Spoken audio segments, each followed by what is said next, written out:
if you could load up the Goethe Pledge, that would be much appreciated. All right, everyone. I'd like to call the meeting to order at 4:08 p.m. and we will start with the Pledge of Allegiance. Please stand, place your hand over your heart, ready, begin. I pledge allegiance to the flag of the United States of America and to the republic for which it stands, one nation, under God, indivisible, with liberty and justice for all. And now for the Goethe Pledge. As a citizen of the world, I will follow Goethe's circle of learning. Curiosity opens my mind, ideas lead to knowledge, responsible choices show respect, cooperation strengthens others, learners are courageous. Vicky or Casey, you want to lead us through the German version? Als ein Bürger dieser Welt folge ich dem Kreis des Lernens. Neugierig, ideenreich, respektvoll, kooperativ, mutig, empathisch. Thank you, Vicky.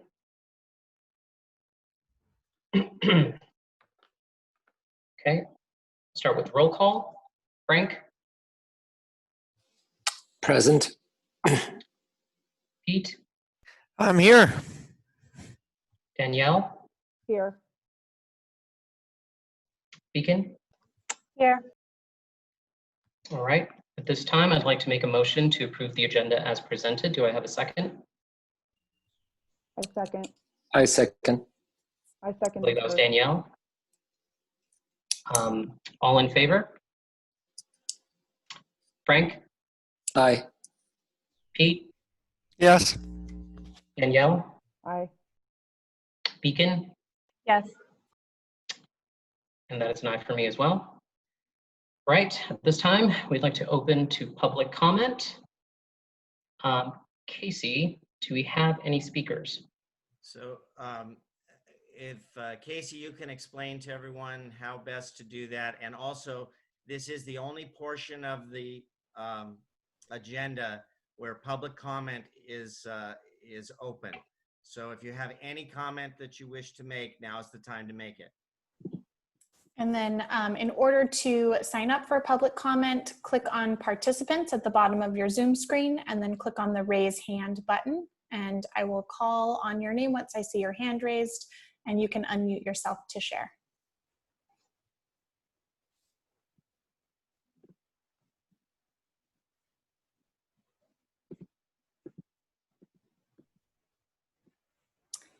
Jennifer Colette.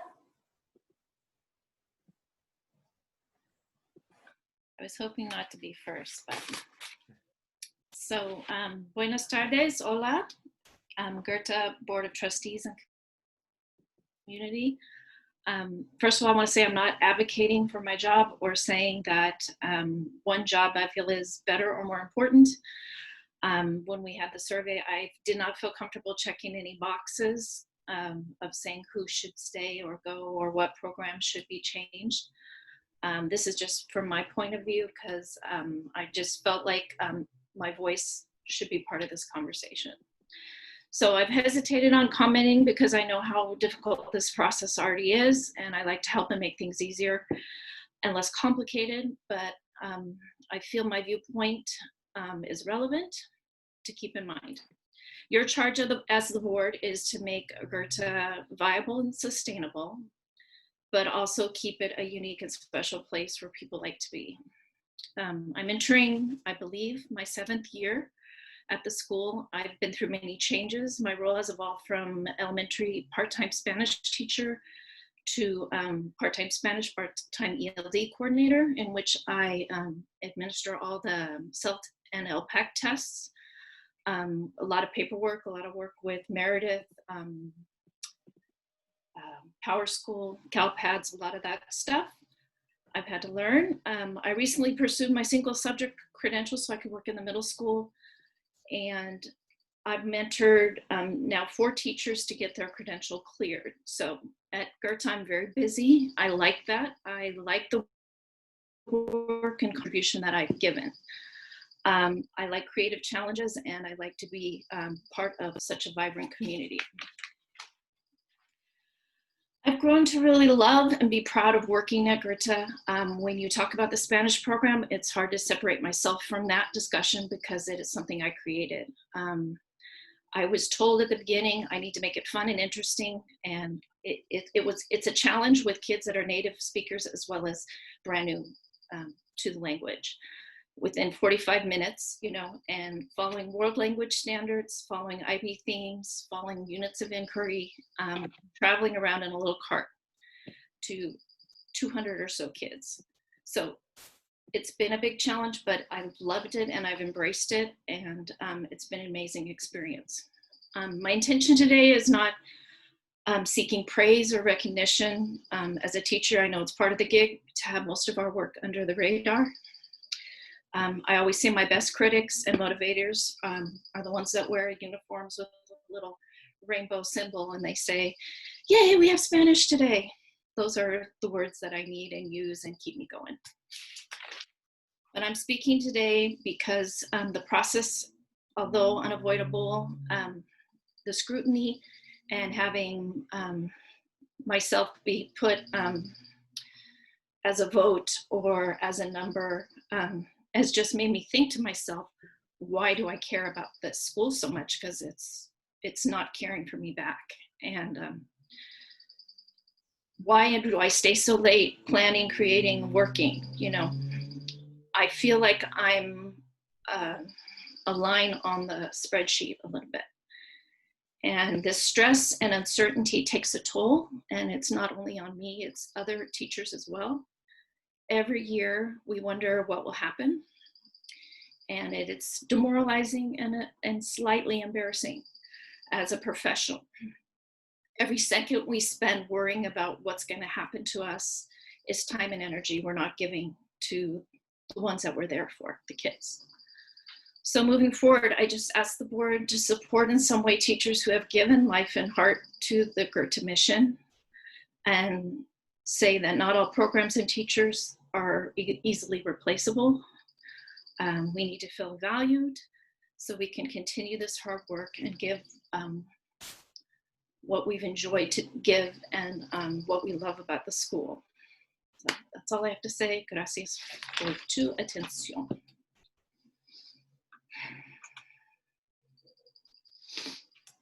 Maya? Hello. I've spoken at most of these meetings recently, but not at a board meeting. So I'm Maya Mills. I am the IA for the TK and KC classrooms at Goethe. I partially want to echo what Jennifer just said. It was difficult seeing my position and my colleagues' position kind of put on a survey line for our other colleagues to more or less determine whether or not we should continue to have full-time jobs. So I do feel I need to advocate for my position and for my colleagues' positions. I'm not going to go over a lot of the other things I've said before, but I do want to reiterate today that throughout this budget discussion for next year, I hear over and over again that you want to keep these cuts as far away from the classroom as possible. And I know that in one of the options being presented tonight to the board, one of the options includes cutting part-time IAs and reducing full-time IAs into part-time status. And I would just like to point out again that that's very close to the classroom. That's not far away. IAs are in with our students every single day, teaching them how to be in school, teaching them, valuable social emotional skills, and just in general helping the main teacher provide instruction. And as we continue to talk about, the potential of class sizes going up even from where they were now, I think that the role of IAs are invaluable, and even if our positions are changed from full-time to part-time, I have a feeling that the part-time status would mean pulling us away from the classroom with the kids. So I just would like to state my case about how I think that you know, IAs are important, and they're very closely related to our students' success from my viewpoint. So I just would like that to be considered. Thank you very much. Angel?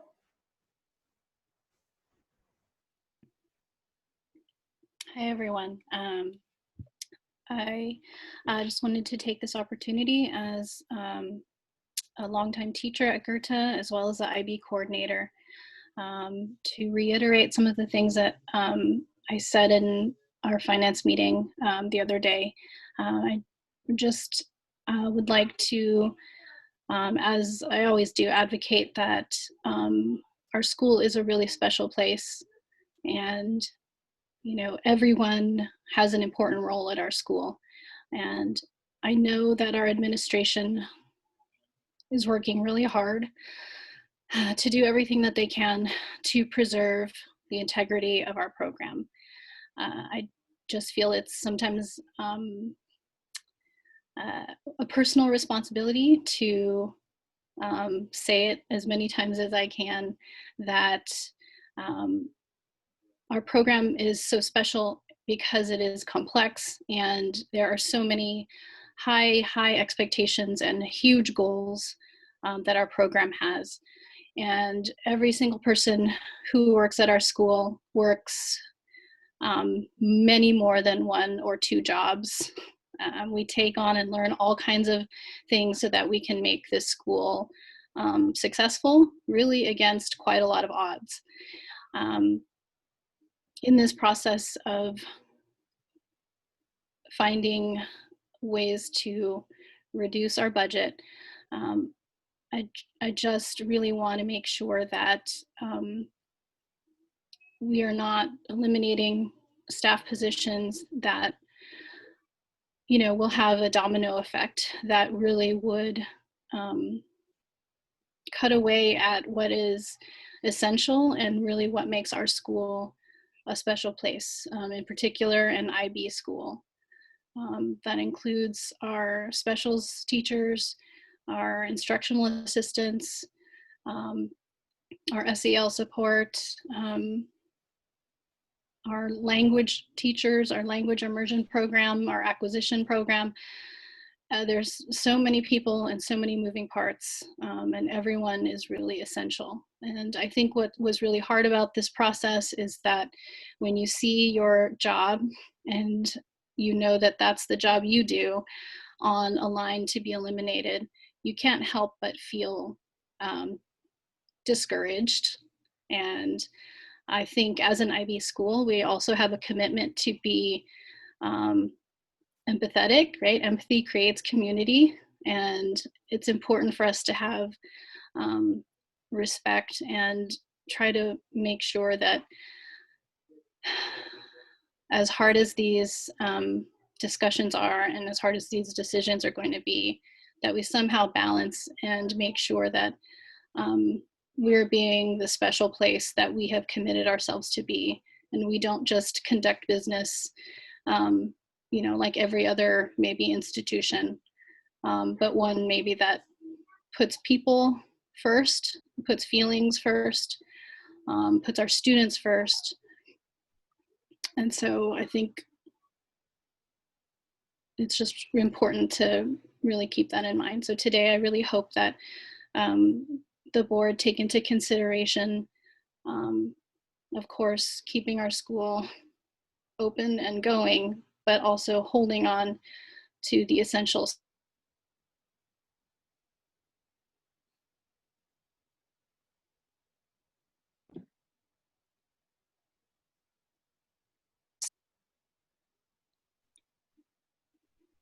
Angel, you froze on us just at the very end. Were you just wrapping up? I think so.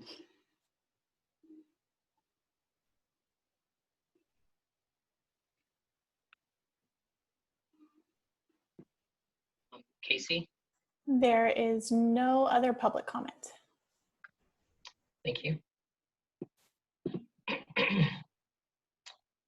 Right, now for consent, approval of the regular board meeting minutes of May 11th, 2020. I'd like to make a motion to approve. Yes, All sir. in favor? Yes, sir. Yes. Very quick comment. It's a typo. The meeting was on May 18. Can I please correct that and you're approving minutes from May 18, not 11. All right, thank you. Strike that. Moving forward, I'd like to make a motion to approve the regular board meeting minutes of May 18th, 2020.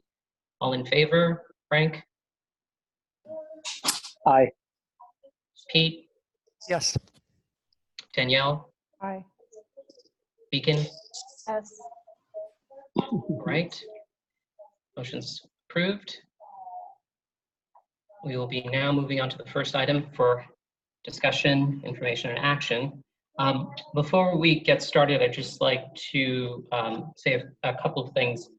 I understand that this is a trying time for everyone.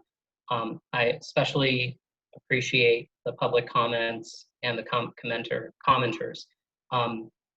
It is not easy to be a board member of education during these times. I assure you that. It is our responsibility, our primary responsibility, to ensure a quality program for our students, ensure a sustainable program for our staff and our teachers and our faculty, and a prosperous academic experience for all the families of the school. So I say it with deep empathy that that this is something that we take very, very seriously, and that we are listening and we are hearing you.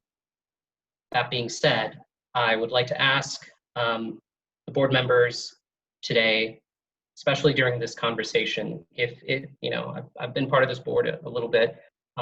We've had a great year, very successful year, I think, in our deliberations, but that we follow our protocol. I will introduce the speakers. Everyone will have an equal time to speak, and we will keep going round robin and make sure every comment and concern and item is discussed. Okay. That being said, Chris.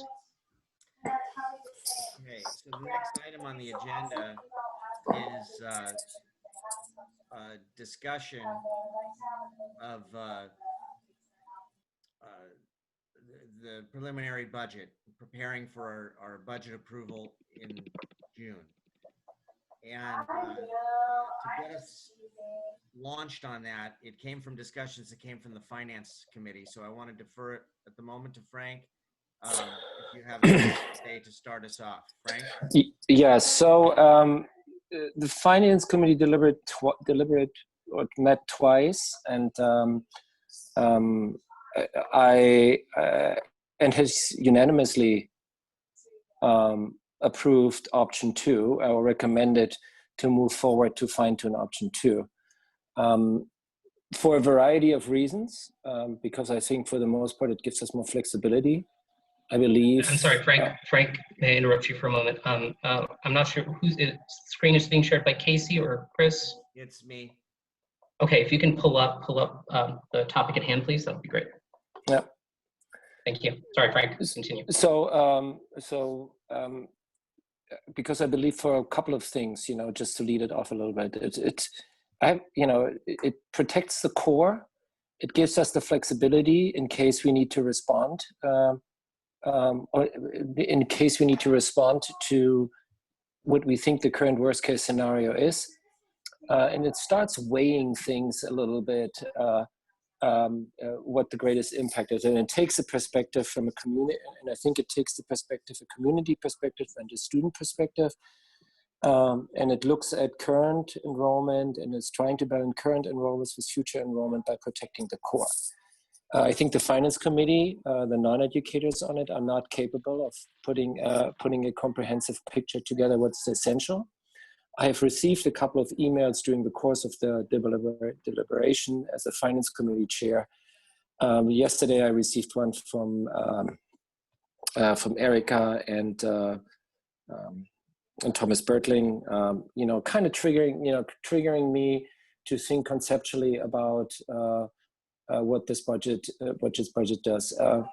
And I think it's empathetic in a phase and in a space, and I want to assure everybody that the input they're providing is very appreciated and very valid.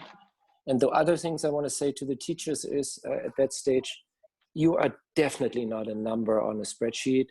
It is a procedural, it comes across like this, but everybody is taking this to the fullest responsibility and taking your comments at heart. And I can assure you that that you are not just treated as a number. And it's just delete a number, just delete in comments from my side.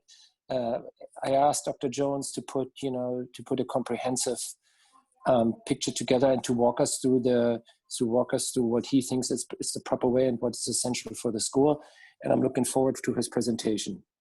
Okay, that's for me as a leader. All right, thank you, Frank. Sorry, Chris, one moment. I just ask for all participants of this discussion to keep names confidential. Thank you. Go ahead, Chris. Okay. So a lot has been happening since we last met as a board. At that time, the administrative team had prepared an essentially balanced budget, but with a -2 reduction in funding. With the governor's May revise to the state budget, the funding reduction ballooned to 10%, resulting in a negative $477,000 budget projection. This required drastic action to close the gap. The administrative team made recommendations at the last board meeting for additional cost reductions.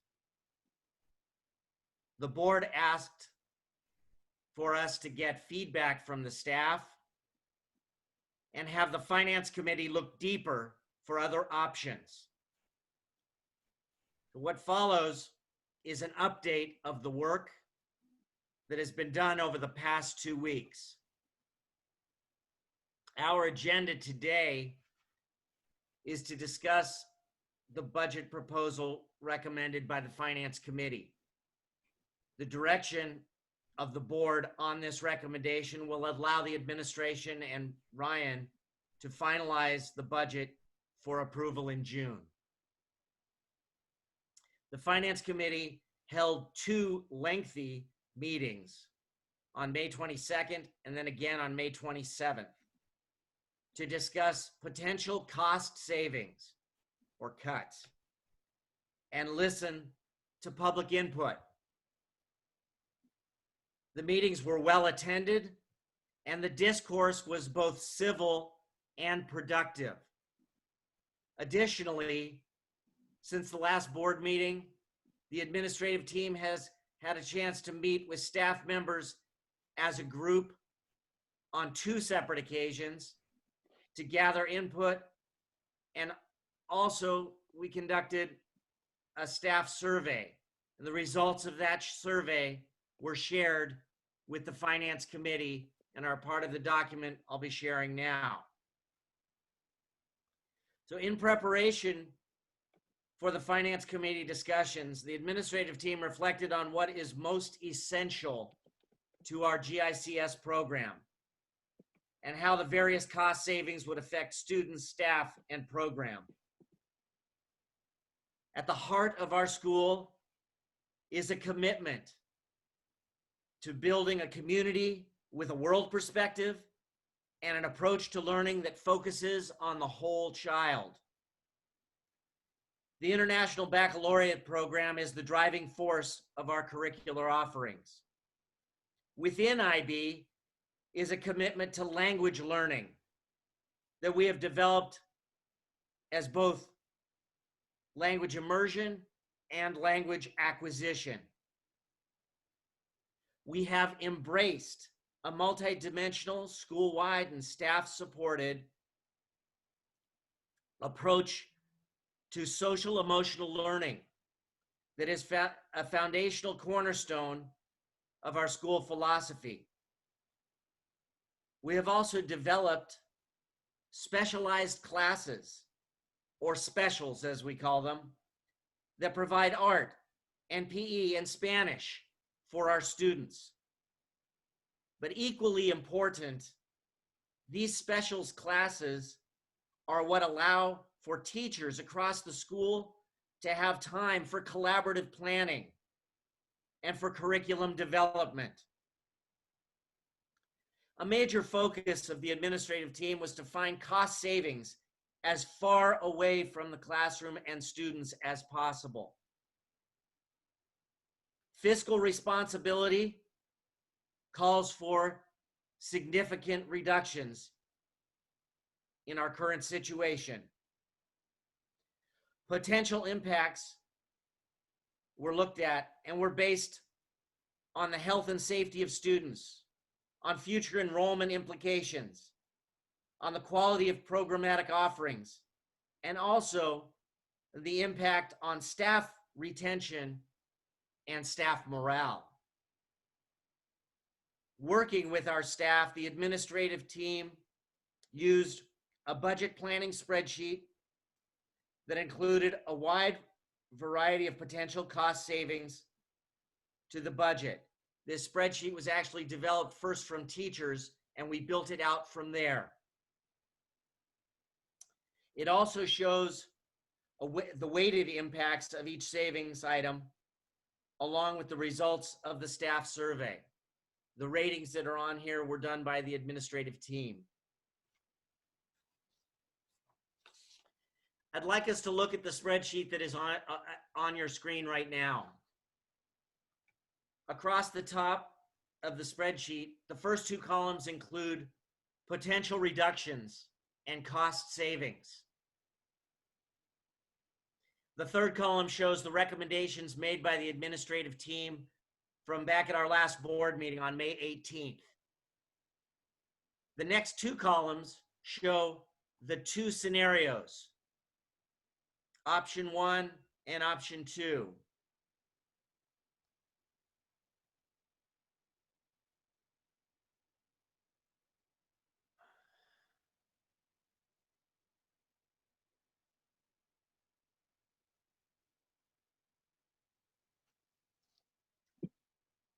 Did we lose you? Are you there, Chris?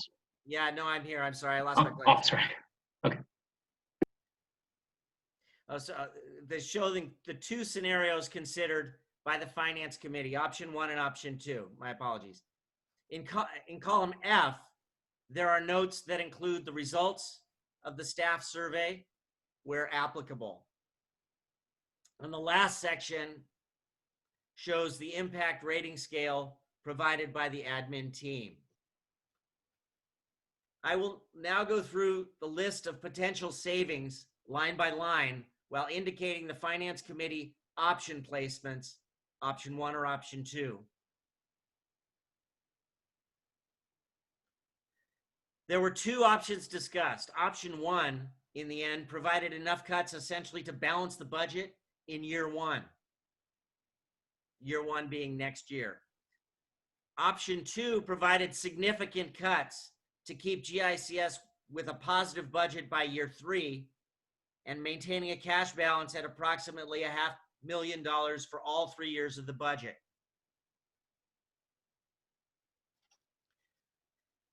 The first lines that we're going to review are lines 3 through 6. Before I start in on that, I just want to make sure that if there are any questions from the board about how this is set up across the columns. Chris, just as you scroll down, can you make sure that the top row is frozen? Yes. Thank you. Yeah, that's why I didn't do it on a board members, do we have any questions about the layout? Frank?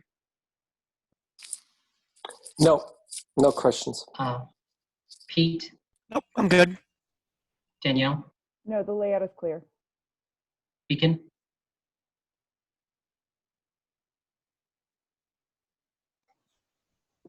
No, I'm good. Thank you. All right. Go ahead, Chris. So the first lines to be reviewed, I'd like you to look at lines 3 through 6 together. The admin team had suggested that there should be some type of significant reduction that went across the board to all employees. You can note that at the May 18th board meeting, the suggestion was to make an across-the-board 5% cut in salaries. The administrative team also agreed to an additional 5% for a total of a 10% reduction in administrative salaries. The board had asked to get feedback about this from teachers. Well, while no one was happy with the idea of less income, there was a general consensus that this was a necessary thing during a time of crisis. And our survey feedback indicated, however, that 65% of staff who provided input preferred to accomplish this through 10 furlough days or 2 weeks of furloughs, as opposed to an across-the-board cut. Only 27% of the staff preferred the across-the-board cuts. And only 8% preferred a reduction in health benefit employer contributions that's listed in line 3. So line 3 is the health benefits. Line 4 is the across-the-board pay cuts. Lines 5 and 6 together reflect the furloughs and an additional 5%.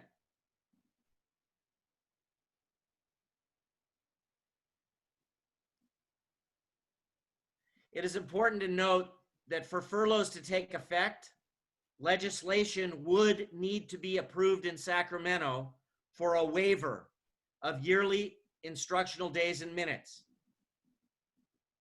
But as similar legislation was passed during the recession of 2008, 2009, and subsequent years, this type of waiver is expected to be forthcoming.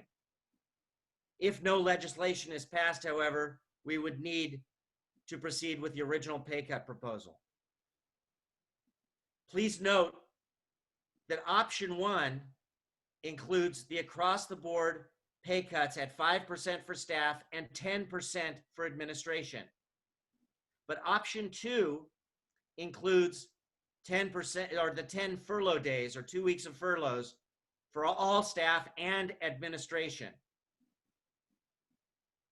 The administrative team also agreed to include an additional 5% to make good on what was promised with the cuts. Please note also that should more income become available at a later time, we believe the first action should be to eliminate as many furloughs days as possible and only reinstate the admin additional 5% after all available furlough days have been eliminated.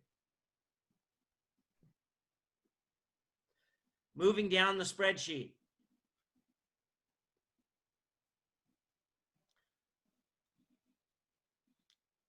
On line 7, it says elimination of 0.5 custodial staff. This was something that was discussed last year. It was brought up again this year. It did not make either one of the options, according to the Finance Committee. 68% of the staff did list it as a cut. It had a fairly high total in terms of impact. And the overriding impact of this is, given our situation with the COVID-19 crisis, it seemed really impossible to me to cut custodial services when we are going to be relying on that more than ever and not sure how we're going to do that when we do open. So that did not make either one of the options. The next one down the line, line 8, was an elimination or a reduction of the contract for the SEL consultant. To clarify, this is not an elimination of SEL across our school. We have a very wide variety of things that we do with SEL. but this is a very important part of our SEL program. About 80% of our staff did list this as something they felt they could provide in-house. We had a lot of discussion about this at our finance committee and a lot of public comment related to it. And we came up with a possibility different in option 1 and option 2. And I want to be sure that that's clear. It's not a typo. Option 1 lists a full cut of that contract. Option 2 reduces that contract from 40 days, which it currently stands at, to 25 days, which would be a savings of $2,700. Moving down, line 9, Arrowhead Water. This was a potential cost of, it varies because we don't know how much water we use, but we estimated about $9,000 for the year. We did not put that in either of the options. And again, the overriding issue was health and safety and concern about having fresh water for both students and staff, particularly in the COVID-19 timeframe. There is some question of, are we going to be able to use any kind of communal water? We don't even know yet, but we did not want to take that out of the budget for health and safety overriding reasons. On line 10, remove stipends for split grade assignments and yearbook. This is something that affects teachers who have split assignments where they're teaching more than one grade as a regular classroom teacher, teaching more than one grade. And in the past, we've been able to give them a $1,000 stipend, which had been a recognition of the work that goes into that. We also had 2 stipends that were for yearbook, and we put in both option 1 and option 2 a removal of these stipends, and that they would be, we would have to come up with a different approach for doing yearbook next year.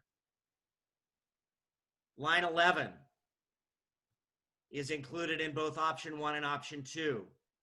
This one, when we were at a -2 budget, we were really trying to make our middle school as robust as possible. We had real good success with our MYP vendors this year. They were, PS Arts was one of them, and Code Rev was the other. In both option 1 and option 2, we have removed those contracts. What we felt is we have other ways to work within our master schedule and utilizing the expertise of our staff that we have to be able to provide a great program for our middle school without outside contracts. In line 12, this was a reduction of hours for our clerk position, which would save about $9,000. It shows up in option 1 and not in option 2. Just to give you a little background on this, we have already absorbed an entire position that used to be there at the office, which was a full-time accounting clerk. That has been assumed by the administrative team, and quite frankly, specifically by Biggie. I observed what the office looked like when I was a consultant and there was no office clerk position. I observed the chaos, and I don't even say controlled chaos, but chaos that ensued in the office, and the inability of people who worked there to get anything done because there was too much going on with answering buzzers and answering phones and answering. So I'm putting in information about that. We did put it in option 1, the finance committee, not in option 2.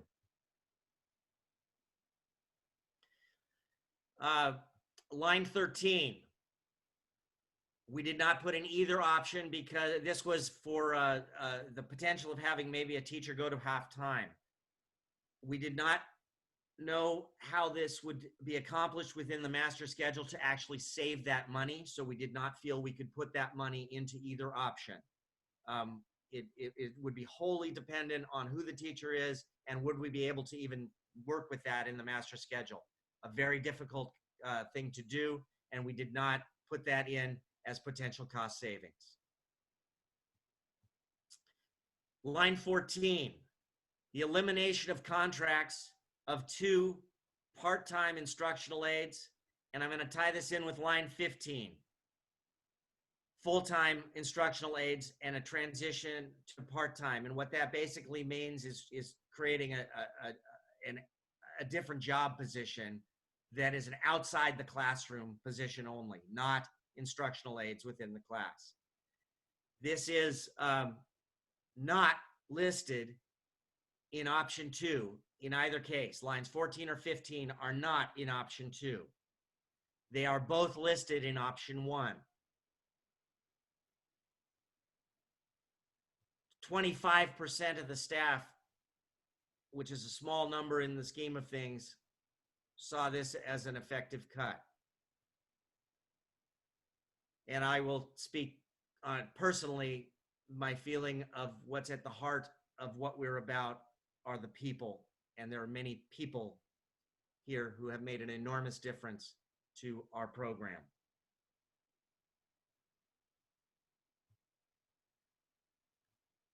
Line 16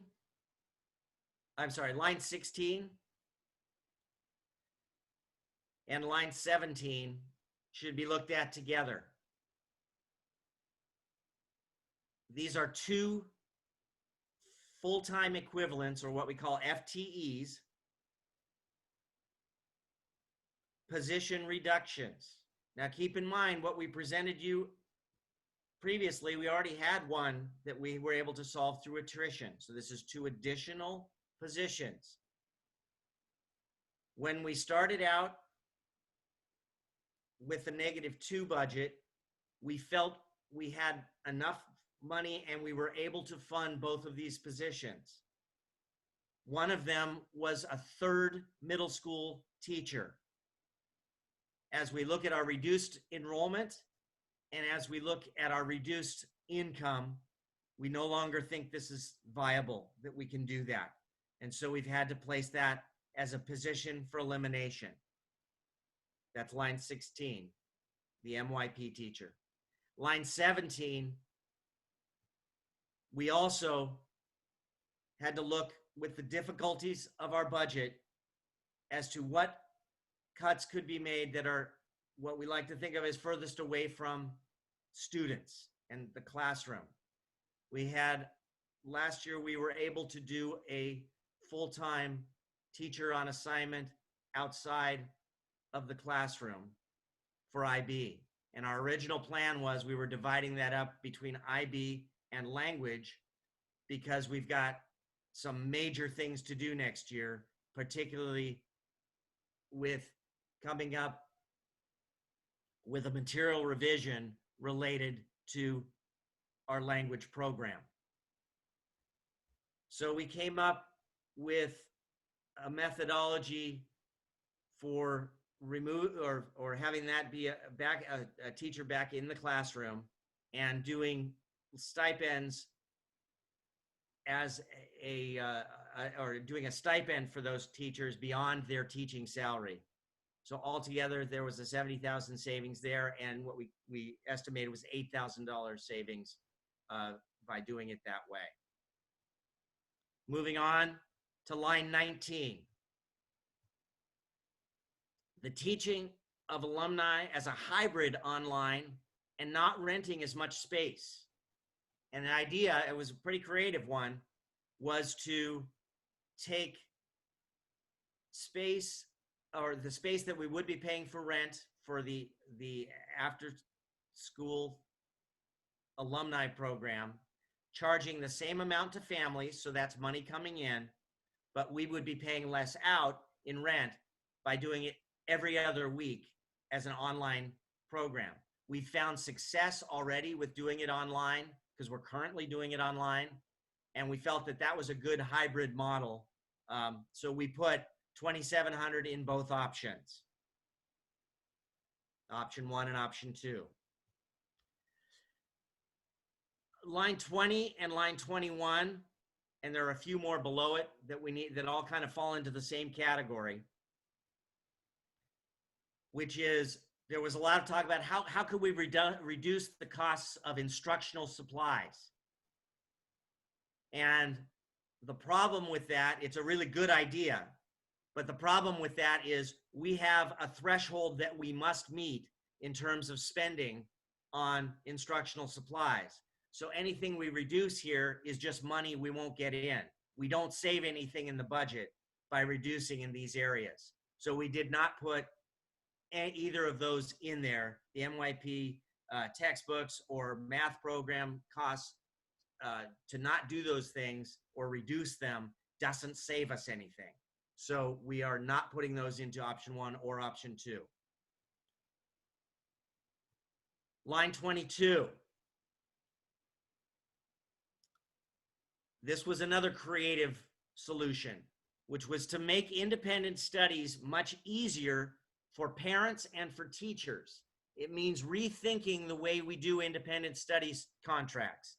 And what our idea is to create an online system for teachers to post and parents and students to complete and sign all in one place, to make it much easier to assign, complete, and track independent study programs. We figured if we got $50 a day, which is the estimate per kid, and we got 200 students to do this, half of our student body, to get one more day of turning in an independent study contract, we could make $11,000. We thought that was worthwhile. We will set that up, and we're going to shoot for that. So we put into the budgeting model, we shot it up instead of 96 as our enrollment level projection, we made it 96.2 to account for this $11,000. Line 23 is similar to the one I'd mentioned above, which was instructional supplies. We could catalog things and get more or reduce school resources that way, but it won't save us anything from the budget. So we did not we had no realized savings, and we did not put that in. But we wanted to show you some of the thinking that was going on as we went through this process rather laboriously. Line 24 is give teachers a maximum amount of copies and school year for the school year, and control color copying and downsizing the machine. This has to do with the contract that we pay. We can't do this immediately because we're in a contract, but we would negotiate as soon as possible. And we think if we did that and we rethink the way that we make copies, now that we've been on home and doing distance learning and have been making 0 copies, maybe we can rethink and bring down those costs. So that line and the line below it, line 25, relates to that very same thought, which is a reduction in paper. And we would probably also do an ask for actual paper from families that bring us a ream of copy paper, and that would be an ask next year. So putting that together, we felt we could reduce office supplies by $2,500 in line 25. That was again listed, as you can see, both in option 1 and option 2. The reduction, I'm sorry, line 26, which was an incentive for teachers not using health benefits. We did not figure out a way to make that realized savings, so we did not put that in there. Line 27, using Scholastic dollars for non-book items that are already in the budget. We've used Scholastic dollars that we draw from our book fair to buy classroom libraries. We felt our classroom libraries could stand 1 year of not being pulled from, and we could use this money instead for some of the other things that Scholastic allows you to buy, such as LCD projectors and document cameras. And so we'd buy some of those big ticket items, hopefully reaching $2,000 that we felt we could make it work in the budget. And so that's how we would make that happen. We put that into both option 1 and option 2.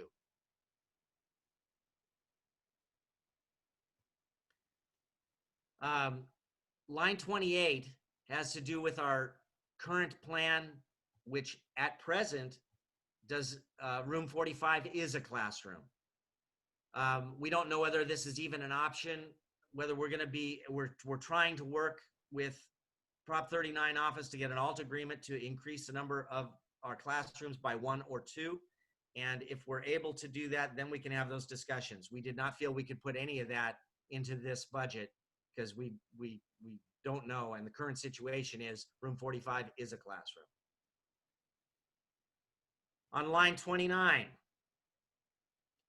canceling after school events. Let's look at what some of these events are. We pay rent for this, a fairly small amount, but it's rent, which came to a total of $1,500 for things like the foosball events, the Foosball Fest, International Flair and the Lantern Fest, talent show, friendship dance, community universities, PJ nights, and so on.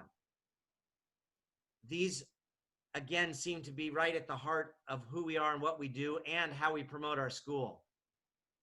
The $1,500 savings did not make sense, and we did not put those in option 1 or option 2. Line 30. Again, had to do with instructional materials. I probably should have grouped these together. We wouldn't realize any savings from this, so we did not put it in option 1 or option 2.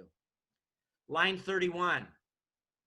We have been working to renegotiate several of our contracts, some of which are actually built into the budget that we've decreased. We've decreased some of the contracts.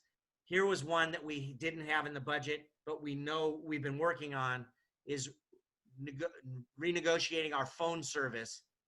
I believe it's so that we could go voice over IP, which brings down the cost. And we could save $3,600 a year. So we put that into both options.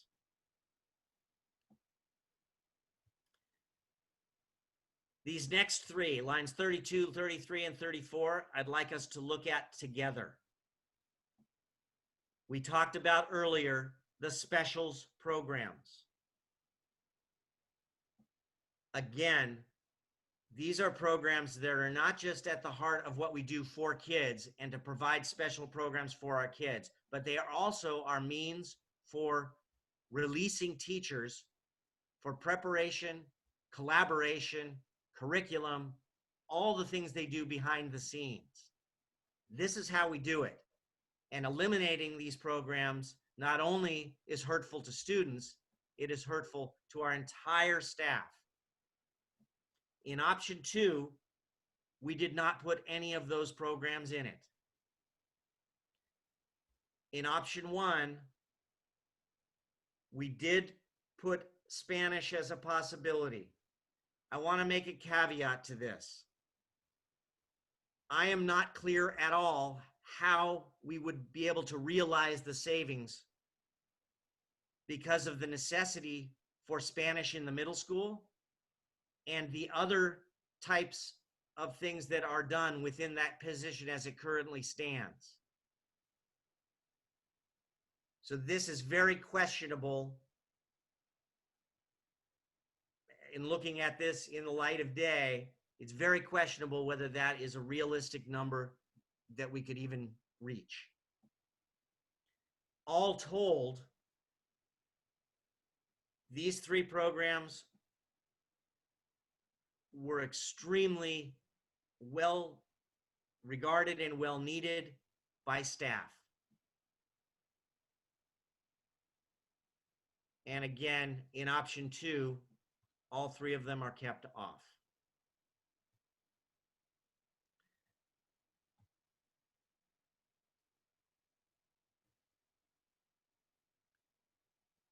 There were 2 others, 35 and 36. 35 was an elimination of MYP candidacy, which would mean we've already applied and are a year into the process of candidacy for MYP. To eliminate that would be to start back at square one at some later time, because we would not get credit for the year we were at, and it would put us years behind. as IB is central and we are already reducing the amount of time we're committing to IB by the reduction in coordinators, and that MYP is the heart of the middle school program, we did not include that in either option 1 or option 2. Another issue in line 36 was an idea that came out of our induction program. And this is a program for beginning teacher support and assessment, where we have provided cost offset for teachers as they work towards their preliminary credential, turning it into a full credential. We have done this for years for teachers, so those who have come through the system have already gained the benefit for this. We felt that was a pretty major inequity. And this is also something we have designated a new income stream for this, which is Title II, which is federal money that we're planning to apply for in the coming year. So all those things told, if you look at the bottom of the savings, we listed up there $900,000 worth of different savings, but it's not really that much because some of them were redundant. You couldn't do too much on like across the board things up at the top. We're not going to do all of those on the backs of our staff. But with option 1, we were able to reach a level of $469,500, which essentially balances out the budget. Option 2, according to the numbers we have here, would save us $341,000 towards that $477,000 deficit, and would leave us with a negative budget of $136,000. So the unanimous recommendation from the Finance Committee is to adopt the expenditure reductions that are listed in option 2. There is one bit of good news, however. When the option 2 recommendations were calculated directly in the budget, so once the Finance Committee approved option 2 and we loaded that directly into the budget, which does all the calculations internally within it, we were able to realize more savings than originally projected. So we had conservatively underestimated things like, the big one was the furlough amounts. We were able to get more of a savings from a 10-day furlough than we expected. The projected savings from option 2 jumps up from $341,000 to $382,272. That's about $41,000 higher than what was projected at the Finance Committee meeting. That's good news. So here is the updated budget summary reflecting changes listed in option 2. So I want to share with you what that budget summary is, and then in a little bit open up for questions. So hold on. The budget summary is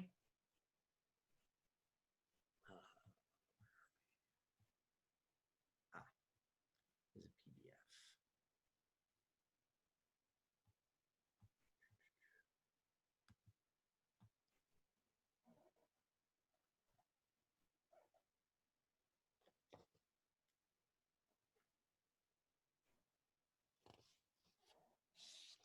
So the budget summary that was presented at the last board meeting, not this, what's in front of you right now, but at the last board meeting, it showed a projected deficit, as we've talked about, of negative $477,000 for the end of the forecast year, or what we call year 1. And it showed an end of year cash balance projections that were already in the negative by year 2. Which means based on what we were looking at 2 weeks ago, we were insolvent within 2 years. By making serious reductions, and the ones we've talked about now, and now I'll talk exclusively about option 2. By making serious reductions, we have reversed this trend. This new and updated budget summary shows that with option 2, we now have a forecast deficit of negative 94,769 right here under net income.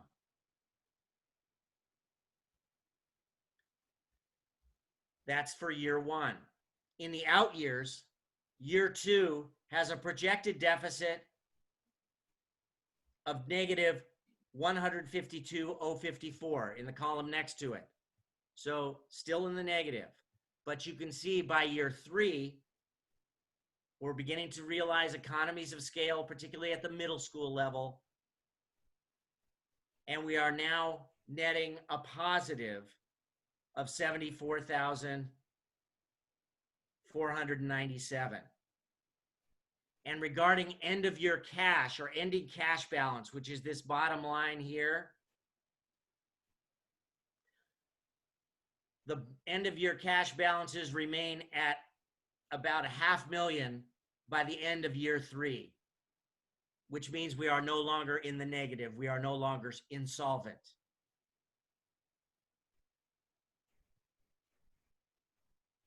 So you can see that the budget cuts that we're talking about have made a serious, real impact on the forecasts that are presented here. I'm going to switch back to the other document.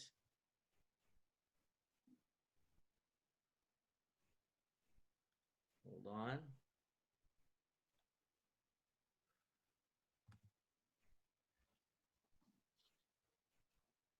So where do we stand? There are still other unknown variables that are out there. There's lots of them. I'm sorry, Chris. Could we, before you go into the unknown variables, could we see the projections for option 1, please, for next year and the year after? Please. As I shared with you yesterday, I would not be able to prepare both of those options today, but the option 1 is essentially saying it's zeroed out. It's probably a little better because it's ahead of zero if we figure there was about a $40,000 variation, but all the other numbers pretty much fall into that range. All right, thank you. We were able to get the option 2, which was the recommendation, listed out there, but consider option 1 to be at least balanced, likely better by 40,000. So there are still other unknown variables that are out there. The governor took an aggressive approach during the May revise by showing a $54 billion projected state shortfall. But there is always the possibility that things can get even worse at the state and/or federal levels.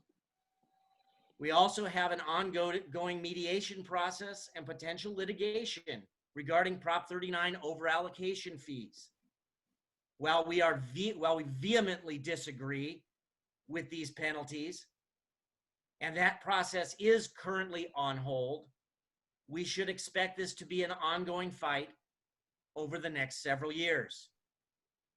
The COVID-19 crisis has also resulted in difficulties for recruiting and upheavals for our own families, which affect our future enrollment.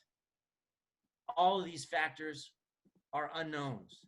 All of these factors could affect our bottom line and other ones that we're not even thinking of. So at this time, there are many unknowns. But I believe there's also a risk if we act too rashly in eliminating programs and eliminating larger numbers of positions. I am endorsing the Finance Committee's recommendation for option 2,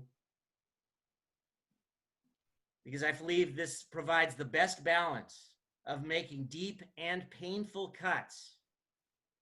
3 full-time positions of teaching staff. Across the board cuts for furloughs. These are painful cuts.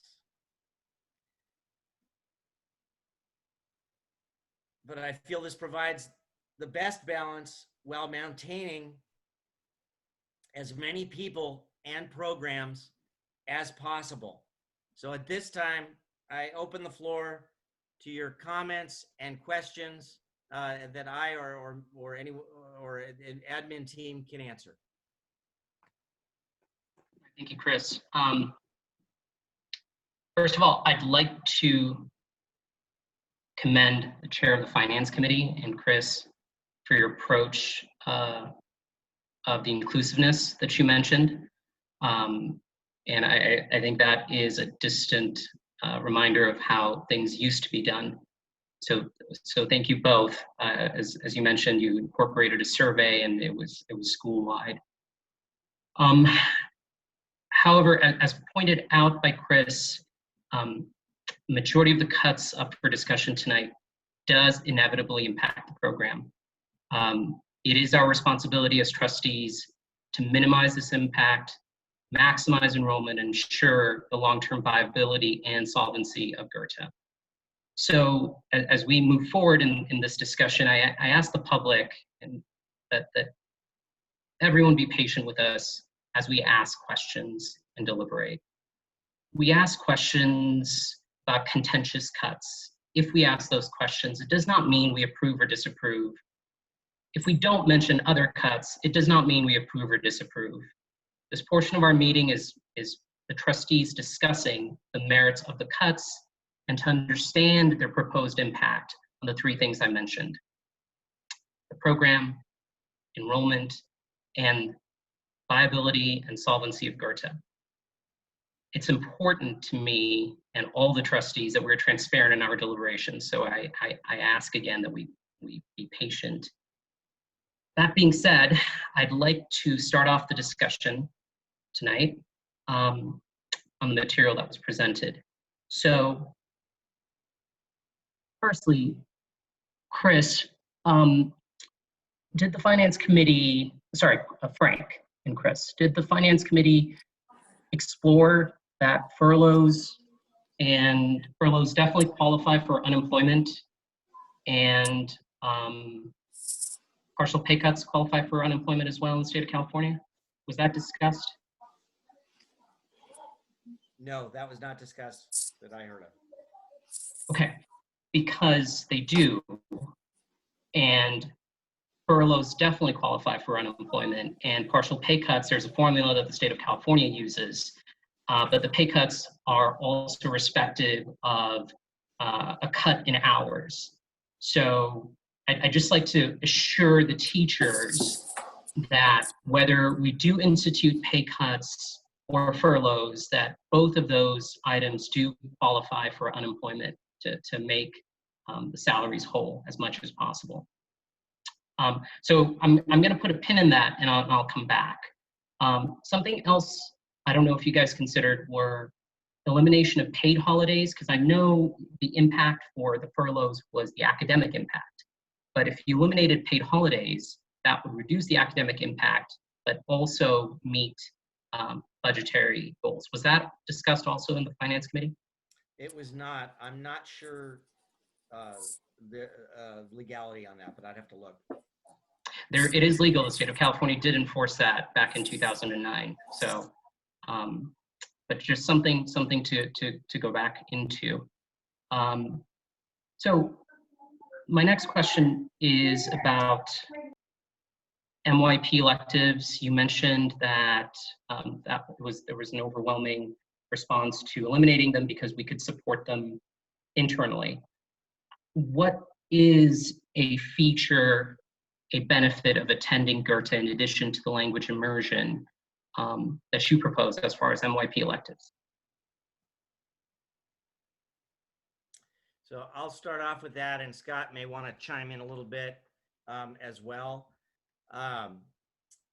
We are looking, we did in-house electives for 2 of the 4 quarters this year, and we found great success with teachers. We did have internal Spanish as well that was done from within.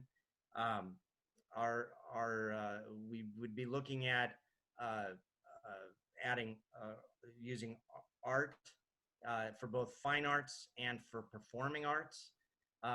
So this may entail some shifting of priorities towards the middle school of the amount of time we have with art that is in the budget as proposed under option 2. One other idea is looking at the potential of maybe yearbook could become a class that's a part of that, and a role of or a portion of the year, an exploratory class for one of the grades relates to yearbook, which is not uncommon at the middle school level or at high school level. And so it would be building out those kind of things. And Scott, is there anything you want to add to that? I'm not sure I understand the question, Yasir. Well, the PS Arts and Code Rev were scrutinized as a standalone, value add for the MYP program. Yeah. And the proposal has been overwhelmingly to eliminate that program. So in the trustees' responsibility to make sure that the impact of the program, this ticks 2 of those boxes, right? Impact of the program and maximizing enrollment. Right. Practically, it would say you're hitting both of those, but I'm asking for what is your contingency plan to reduce the impact and maximize enrollment without those programs? I'll echo what Chris has already said, and I'll add that one of the requirements of the middle years program from the IB organization is that we do offer a visual arts and a performing arts class. We have a lot of talented people in-house that we would be able to use in creative ways to have offerings that are really special and really unique to the middle school and that stand out. Of course, nothing's in a vacuum. So that affects the master schedule, that affects people's time, that affects their time to plan and their time to do things for other responsibilities and duties they already have. But as Chris said, and as I just said, I really believe we have talent in-house that we can use to create special programs that are unique to our school and that really allow our students to shine. Okay, thank you, Scott. So I'm going to stop now. I have a few more questions, but we will go down to yield to other board members. Frank. I actually don't have any further questions because I've already voted on the recommendation, and I will continue to follow through on the recommendation on option 2. Just 2 comments. Again, we didn't explore the furlough, unemployment option. At this stage, I think it's a valid point to be further explored. I like the furlough. I like the furlough because it gives us runway to respond to crisis, right? For the eternal optimist I am. What if the pay cut is? What if the budget is only is 10% now, and then it's being reinstated halfway through the budget year, or if there's some federal funding coming through? So I'm hoping to see that that we don't have to go down that road. So I like the furlough because of the runway and the flexibility. And I will say that we should be starting a grassroots corporate fundraising campaign, small donors, in order to fill the funding gap or to be prepared in case COVID-19 is causing us more harm on the enrollment. So these are my 2 comments. I have no further questions or comments at this stage.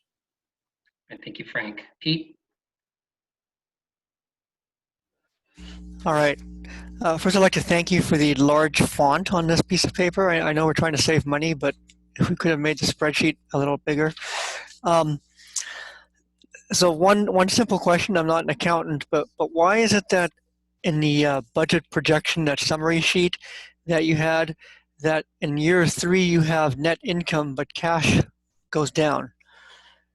That's just, I mean, we don't have to look at it. I'm just curious how that works. I'm gonna have to defer that one to Ryan. Okay. It's a calculation done within the software that they use. So we might need to get back to you on that, but it Right. seems like a valid question. I think Pete, that has something to do with the deferral of when the payment is coming in, because the payments are coming in, and you accrue payments in the first year, and then they're coming in the following year. So, Right. I think that has to do with something, but we have to ask Ryan. Right. Well, okay. I mean, it's just because we sometimes seem to be going back between cash basis and accrual basis accounting, and so it's hard to keep track of what the actual impacts of some of these things are. But anyway, that's a minor side note that I'm just curious about, so that I could see where we really are standing. The other stuff, though, is and Yasir, I think your comments are really important in terms of just because we're asking questions about things doesn't mean that I or any of the board members have a certain vendetta against one thing or something else, or favor one thing. But these comments for me are just a way of hopefully setting some additional thinking about some of these issues. So as a learning opportunity, and to Chris and Frank and everyone else who participated in the finance part, I think it's amazing what you're able to put together in such a short amount of time, especially with the comments and the weighting of the impact. And I think and the transparency. So I think those things are really, really strong. And I think the counterbalance of that is that in an effort to be so transparent, you haven't had time to do other things. And so one of the things, for example, is it doesn't seem to be any alignment or much alignment between impact and the things that got placed into option 1 and option 2, or the alignment doesn't seem to be very clear to me in terms of that. Like, it would have been nice to say, in other words, it would have been nice, or perhaps it's a way of thinking about it, is rather than, and I know we're not doing everything willy-nilly, but rather than somewhat arbitrarily picking something for option 1 or option 2, if there were a decision rule that said anything whose impact was above 5 goes into option 1, and anything below an impact of 5, I'm picking a number, I don't know if that would work, would go into option 2. And then it would be very clear that the impact was explicitly taken into account when making a decision of whether or not something should be cut in the proposed option 2 budget. So that might be a way of then reinforcing the use of people's note of importance. Secondly, too late now, but next time, I think when I was thinking of staff input, I guess this is my fault. Well, I'm not sure if I was the one who suggested staff input, but I certainly agreed with it. I think we probably need to give you all more direction, because the staff input can't be independent. You can't independently ask people what they don't want to cut, because the vast majority of things, the majority of people don't want to cut. Well, of course not. You have to place those things in perspective.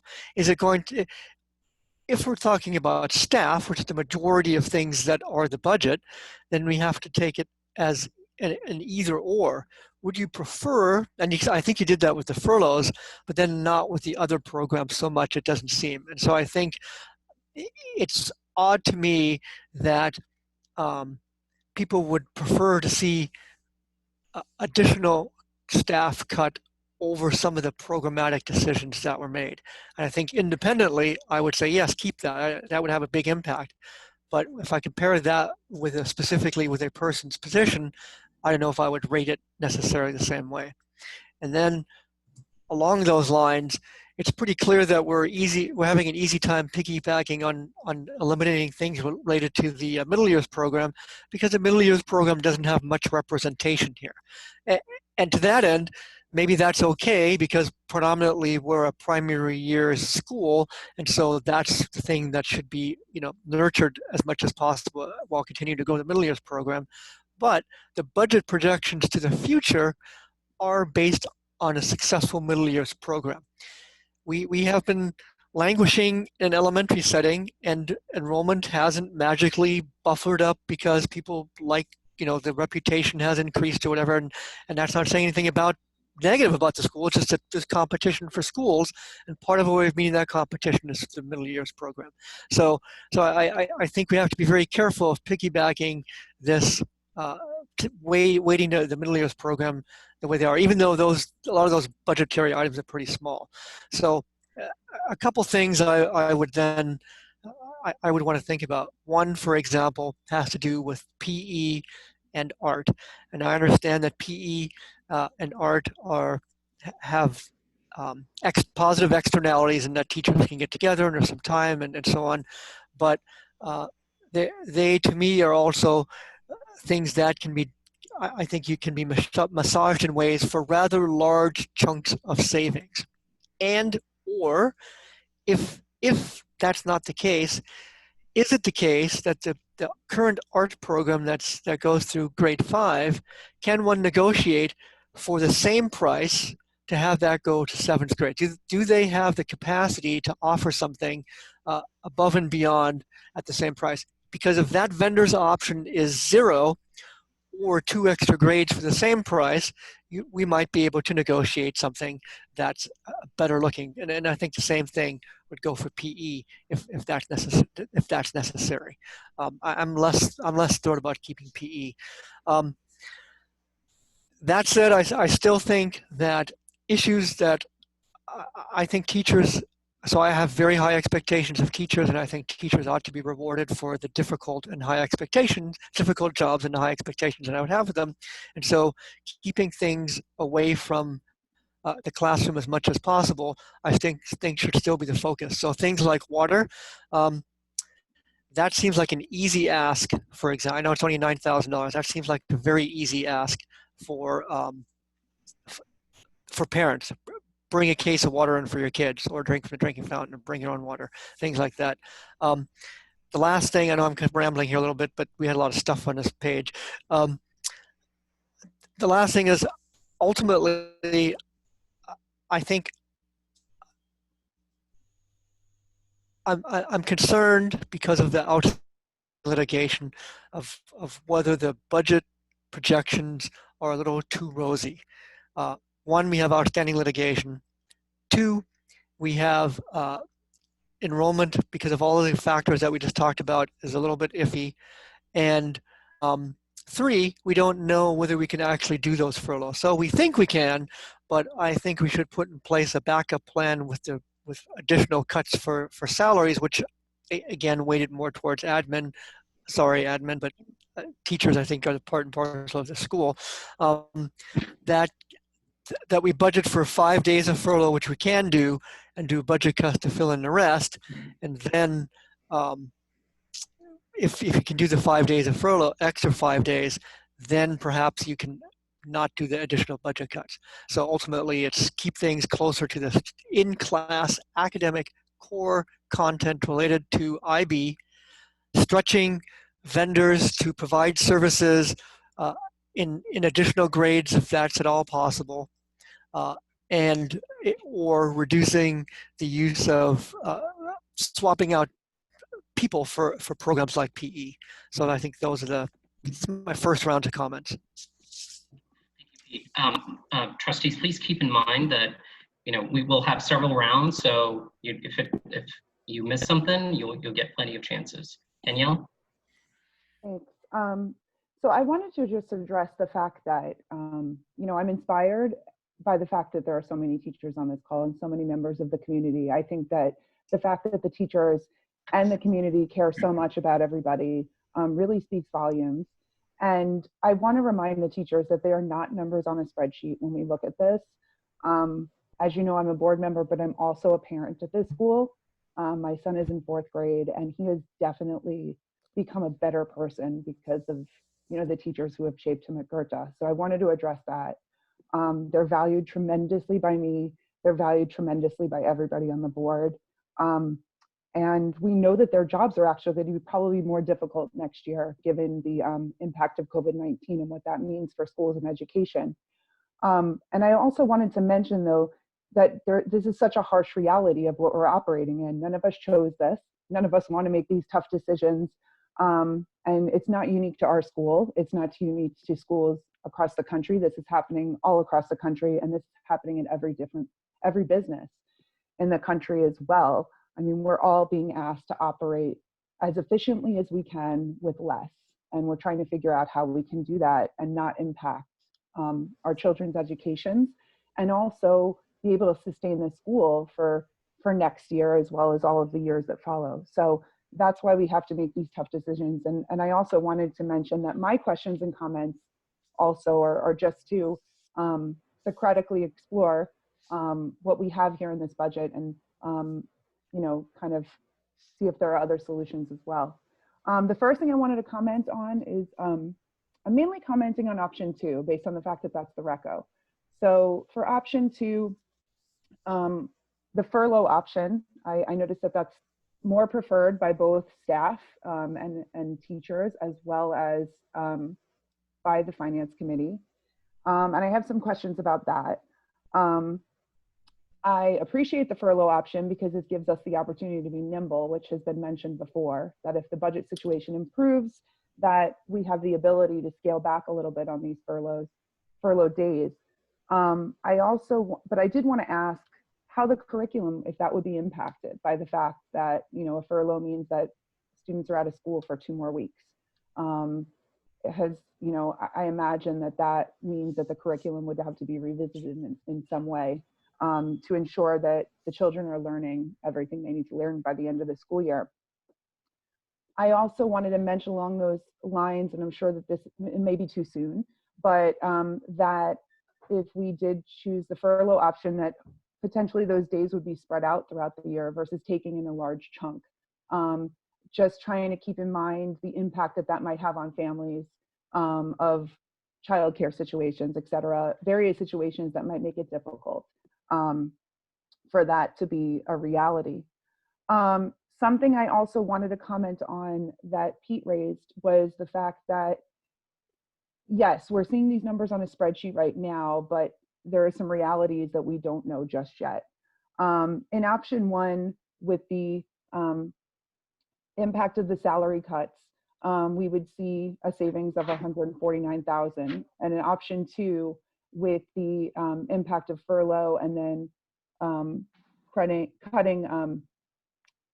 admin salaries by 5%, we would see a savings of $134,000. So there's a $15,000 difference between those two.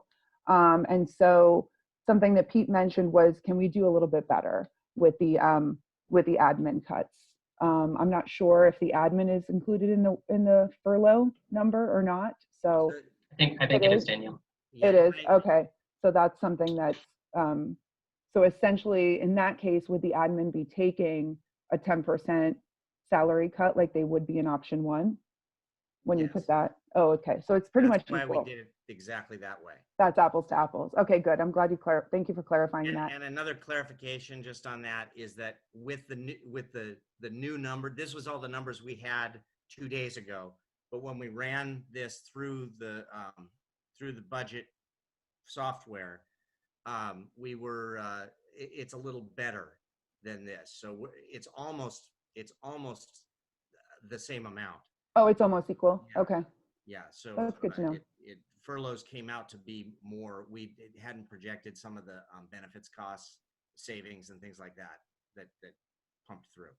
Okay, that's good. I appreciate the clarification too, and I think it helps everybody also observing on the call understand that. So thank you. One line item I wanted to address specifically is item 8, which is the SEL consultant. So option 1 has us eliminating that consultant position, and option 2 has us decreasing those hours. I thought that was an interesting choice because 80% of staff, which was the highest supported unanimous decision, was that, hey, we think we could do okay without that for next year. So that was the most unanimously supported by the staff out of all the questions. And that one was something we kept, but cut a little bit. But I think, look, when we're looking for pennies in the couch cushions right now too, so, you know, that's a $4,500 difference. My recommendation would be, this may be unpopular, my recommendation would be, given that the staff and admin feel like they can operate without that next year, that might be something to consider removing. I know that program has a lot of benefit, but I also know that we have a committee in place who could potentially handle that. And the students, the teachers are very well trained in that area. One other question I had was, I noticed that a lot of the coordinator positions are listed here as options to be considered. And one position that's not included that was being considered, and this is just a question of curiosity, is the German language coordinator position. And I was hoping that you could explain more about, is that something that's absolutely mandatory that we have that as an additional position, or can you kind of share more on that? So yeah, let me answer that one. We have had a language coordinator position. Initially, I think it was 4 years ago or so. It was an out of the classroom. There were actually 3 positions that were out of the classroom at that time. Those were reduced over time, but there was still an amount, a salary amount that was placed for the coordinator, and that the work year was longer, so it went all the way through the end of June. So what we are doing this year is restructuring that to a teacher salary plus a stipend, and in doing so, we're saving money overall just by doing that, and we're also saving a larger amount of money by bringing one of those positions. Like this year, it was IB coordinator was out of the classroom, but we were planning for next year to do a split between IB and language. And the reason why we were planning to do a split is because we knew a material revision that we're planning is going to be all about language. So that is still a need. That is going to fall on administration, plus what we're going to ask someone to do for a stipend during the year, and we're reducing the amount of time at the end of the year when the expectation would be we had 19 days. I think we were looking at 10 days instead at the end of the year. So the benefit is we're trying to get that type of support so that we can get the material revision written, and that's the main focus of the coming year for language. Okay. That makes sense to me. I also wanted to ask a question about, sorry, I have some notes that I'm just referring to. So regarding the IAs in line 14, can you tell us which grade you were considering for those IAs as far as? Those are all of them. I'm sorry, we're looking at all together. It's so line 14. Can we go to line 14? The lack of savings under, let me just see. Can we go to line 14? Thank you. So okay, so that would be elimination of 2 part-time IAs. Did you identify what grade that would be? Just doing 2 part-time, it would probably be able to be structured that would be first grade only. Eliminated. Danielle, I can clarify that we currently have 6 instructional assistants. Okay. 4 full-time, and the 4 full-time are in TK through kinder, and the 2 part-time are in first grade. Oh, great. That's helpful. So question about that. So when the staff was asked about their thoughts on cutting those positions, were the first grade teachers asked specifically, and was this discussed specifically with the first grade teachers? Because I know there are 2 first grade teachers. Again, these are questions to just be Socratic about the best situation we can resolve. I know our 2 first grade teachers, and I'm not sure if they're going to be the same next year. Ms. Cheatham and Frau O'Neill are very, very experienced teachers with a lot of tenure. And so I don't know if it was addressed with them directly, or if that's an appropriate thing to do. Yeah, I don't want to go into any specific conversations with specific people, Okay. but there is a difference between the student need at kindergarten Right. and the student need at first grade. And I think that's how I would differentiate those two. Okay. And then a couple other things I wanted to touch on quickly were, I know Pete, you mentioned, I'm going after you, so I'm going to address two of the things you mentioned were PE and art. My recommendation is that they be maintained in full, how we have them in option 2. I think it really develops the whole student, and it's something that even during quarantine, they really enjoy and are looking forward to. And you know, it really develops it's part of their whole education. And I know we've talked about water a lot, but I did want to mention the water is a necessity for these kids. Some of the kids bring water to school as it is, that's great, but they've run out and they need more, and we need to keep them hydrated. Some of the kids at school, this might be the only water that they have. And their parents may forget, they may not be sending them to school. Like, I think that's something we just really need to remember. It's one of those necessities. It's $9,000 well spent, in my opinion, and maybe there's an opportunity to work with a different vendor to decrease those costs. And that's all the comments I have for this round and questions. Thanks, Danielle. Beacon. Hi, everyone. I want to thank everybody for being here and the hard work of everybody involved. Echo my fellow board members in saying that you're all valuable to us, and the school is valuable to us, and we are going to do the best that we can to keep this school solvent and the special place that it is. Danielle, I just want to respond to you as far as SEL. Although the teachers and the administrative team believe that they can provide that in-house, it is both my and my co-chair of the SEL's committee's opinion that we are not in agreement that the wisdom can be provided in-house, the level of wisdom, rather. We have great teachers, and admin are so supportive and so knowledgeable in SEL, but nothing like what our consultant brings. And also with all the cuts, they're just not gonna have the bandwidth to provide those things. So that's our feeling on that particular issue. I don't have any questions at this time other than from the board itself. You know, Yasir, I'm not quite sure what your plan is as far as how are we deciding whether we want to do more drastic cuts or the cuts provided by the finance committee, and basically. Thanks. Sorry, go ahead, Beacon. Yeah. No, I just was unclear about our process here today and just wanted to get a little bit more clarification on that. Yeah, so first I wanted to just have a conversation of asking questions, and you know, we can do a round robin, but especially for this round 2, I think I'm gonna get the ball rolling on where I am with this recommendation. So here we go. I'm gonna stir the pot. All right. So it's a little disappointing that we see the projection. Chris, can you pull up the projections for option 2 for +1 and +2 years, please, +3. So as a board member, I consider every budget, annual budget, especially for a school of our capacity, to be short-term. So we have to be nimble, we have to be flexible. You know, if we see a drop of, you know, half the middle years program on August, and every parent says it's because you don't have sufficient electives, I think we have to be nimble enough to bring those electives back, to change it. That's what separates a charter school from a public school, and that's part of our value add, just de facto.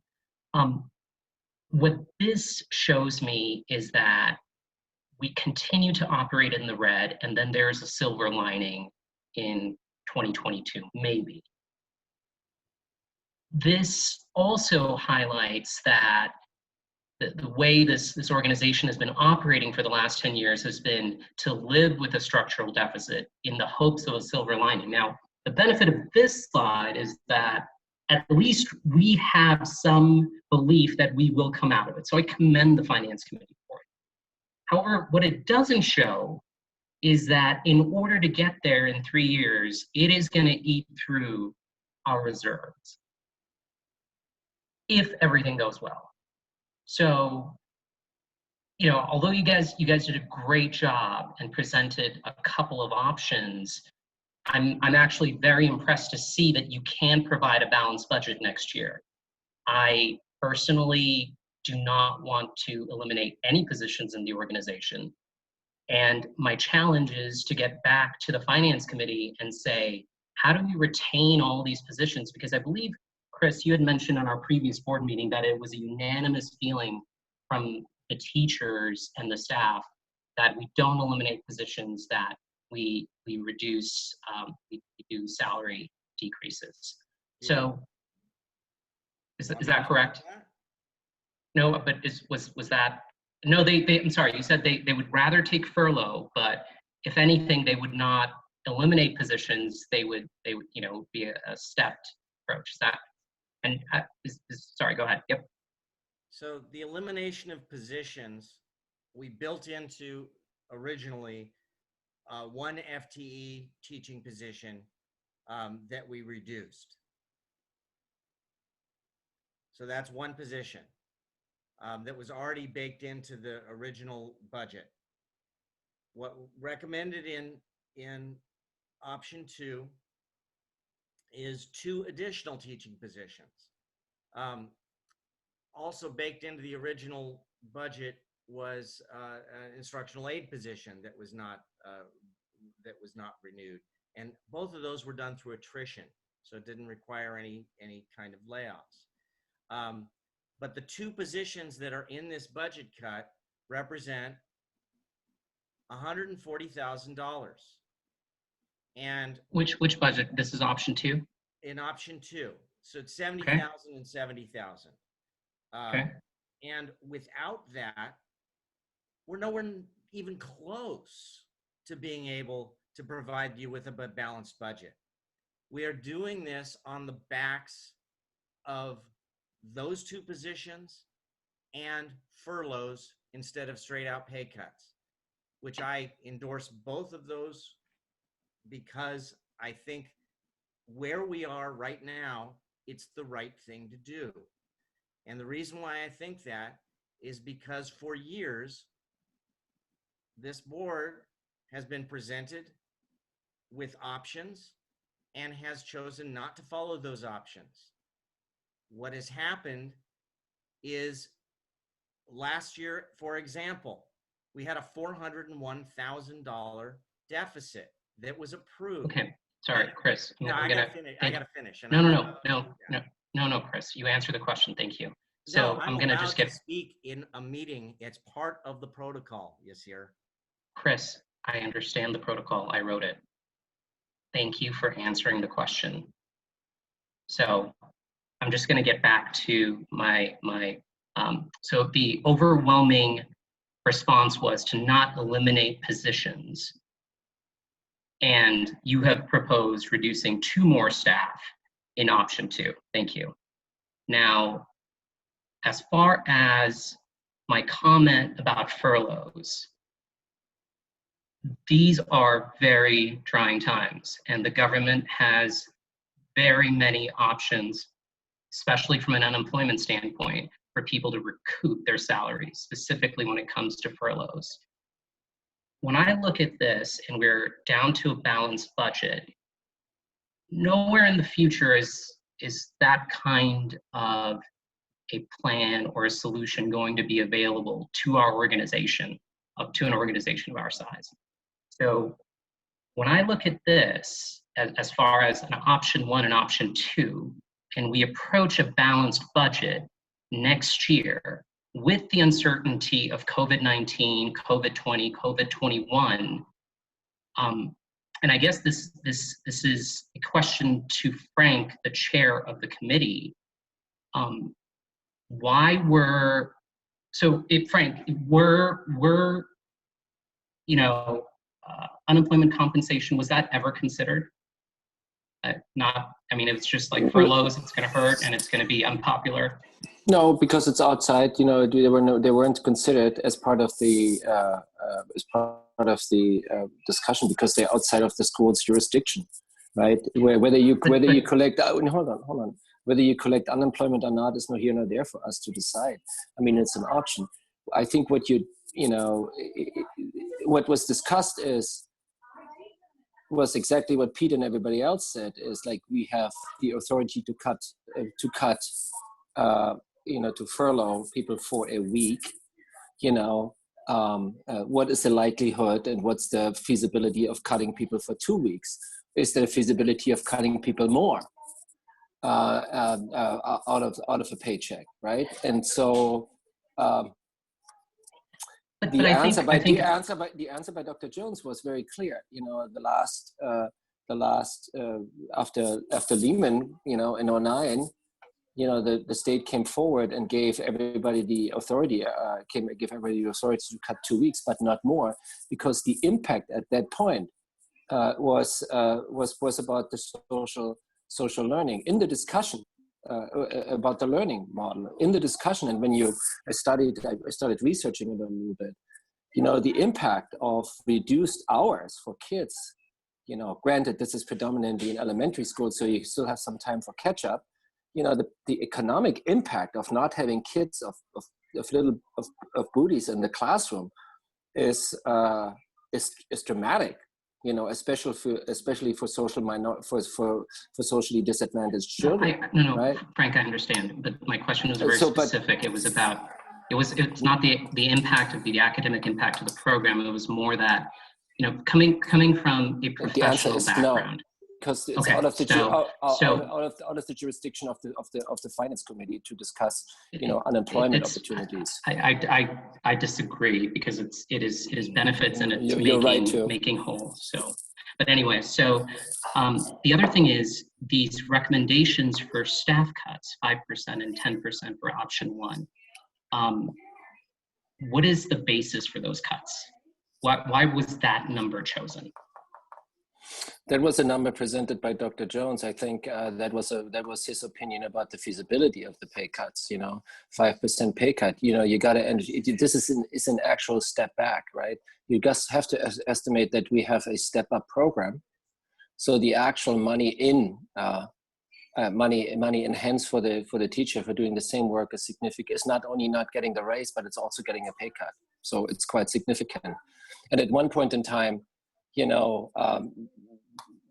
if we talk about teacher retention, and I think that is the overarching issue here, when we talk about teacher retention, if you cut too much, and if you cut against the grain, are you making yourself susceptible of not having the teachers? So that is a recommendation, and that was the discussion. No, I understand. So, and as far as, and this is not a question, this is the situational awareness that that the finance committee should have, which is that these are not cuts that we're making 2 years ago or 3 years ago. These, and to correct Chris's statement about this board has done this board has done that. For all intents and purposes, this is a brand new board. So we're taking a very methodical and clear and transparent approach to this process. And again, I'm not trying to upset anybody, I'm trying to ask questions. No, so, I get it. Yeah, I think, to answer your question, I've heard a couple of comments, and a couple of comments throughout the conversation, and but in order to balance the budget this year, if you want to get to the option 1, is probably you would cut into the core program. I guess that's what the definition about Dr. Jones giving what is essential. That's your option 1, and option 2 is kind of like a step approach.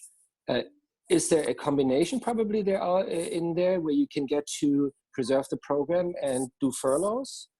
It can only come through cuts. It can only come through cuts. And the thing that I want to highlight is, and it's to Danielle's point as well, is that this is not affecting our school. If the board from 3 years ago decided to offer furloughs to balance the budget, and there were no, and I accept, Frank, and I concede the fact that you did not discuss it. I'm just talking. I'm just saying this, that if it was 3 years ago and a 2-week furlough or a 1-week furlough was discussed to balance the budget, I absolutely agree that people have a right to get upset. I absolutely agree that people, have an exit strategy out of the organization and jump right into LAUSD's hands. I concede that. However, I think as a charter school, we need to be aware of the current economic impact and all the options available to our organization. So this is not going to happen again. If furloughs make people whole, we need to advertise furloughs, and we need to say this school will back you up. We'll give you whatever you need to exercise that. But to get into every organization that I've been through, this is my 3rd recession. Hopefully I'm not dating myself, but this is my 3rd recession. And the practice has always been, as soon as you get a whiff of it, you hunker down, you shelter in place, you cut everything of convenience, and you wait. And as soon as the sun rises, we are out of the gate running, and we are going to win this race. So this is also a chance, because I think this, as presented option 2, it does retain the core of the program. Obviously, there are some things here that are, as with my own, the MYP electives, as I pointed out, that impact other facets of enrollment. But I agree with you, Frank. I think we need to explore additional cuts that get us closer to a balanced budget. And without getting into, with all due respect, with water and SEL and all these other things, I'm looking at the big ticket things. So here's another question for you, Frank. We talked about elimination of the teaching positions, the full-time elimination in option 2. Was there any discussion on elimination of admin positions as well? The discussion there were discussion about elimination of the current workload of admin positions and what we currently have in order to run the school and how this functions, and what the impact is around the the well-being and the health of the children. There is this point there is this position in the budget, where there is another office person. So it's extremely, and I have to refer to Dr. Jones, but consensus was in the finance committee that the administrative positions are extremely lean, and that you can't, if you were to cut it further down, that you're actually getting to a breaking point where you can't run all the tasks the administration is doing. So the discussion took place. The answer is, I think, at the current stage, that further cut into the admin level was not feasible. Okay, so I know there is the clerical position that's been reduced in hours. I asked this question because on option 1 you've got, elimination of the IA positions and some other more drastic ones. And as far as the 5 and 10% going back to that, just and I will put in my hat in the ring. It is harder to enforce, to apply a pay cut to salaried employees, especially our teachers, and I concede that. But as senior manager of an organization, they have, many organizations have taken substantially larger pay cuts. So was that discussed, or was that the only option on the table, the 5 and the 10? I have received some emails, and at that stage, I can't judge. Can't judge on the additional pay cuts on the administration. But I have received some emails from people who said, well, if we want to keep SEL, is it possible that that the admin stuff could give? I'm not talking about trading. I'm just like, it's just a question. Did we look at 20%? Did we look at 30%? Or no, it was just the 5 and the 10 that was. So this is what the currently is. This is where the board discussion is. We can explore that, but this is where the current discussion was. But I have received some. I'm not saying this is a trade-off, but I have received some emails from some people who were inquiring whether or not the admin staff could take another pay cut. We have not further explored it. We have presented this budget as it was balanced. And that, I mean, that's basically refers to the state of the current discussion, what I just summarized. Okay, thank you, Frank. So at this point, I would like to just, let's do another round, and I'd like to open up to the board members on just a poll on whether, we, two options, we can proceed on the vote, or whether we pursue a more balanced budget and explore some of the points that I had raised. And I will start with you, Pete. I thought you were going to say Frank, because he's usually Oh, first. Frank, I'm sorry, Frank. Frank, yes. I only have, procedural comments, not procedural comments, in regards to the decision rule and, the model of, decision-making rule. You also, I studied it, in school and in college. You also have to weigh the individual items. You're just not assigning a point value by itself. You're also weighing it for a certain way. And then, this is all deterministic, and then you can go crazy and run a Monte Carlo over it and see, what the likelihood is of these things coming through. I don't, in regards to Pete's comment, they're all heavy towards the middle school program. I think they're cutting into future development and future attractiveness when it comes to middle school program. I would also say, that the PE and art are teachers. They are just and I think the model contemplates that the expansion of the teachers from elementary into middle school already. The water,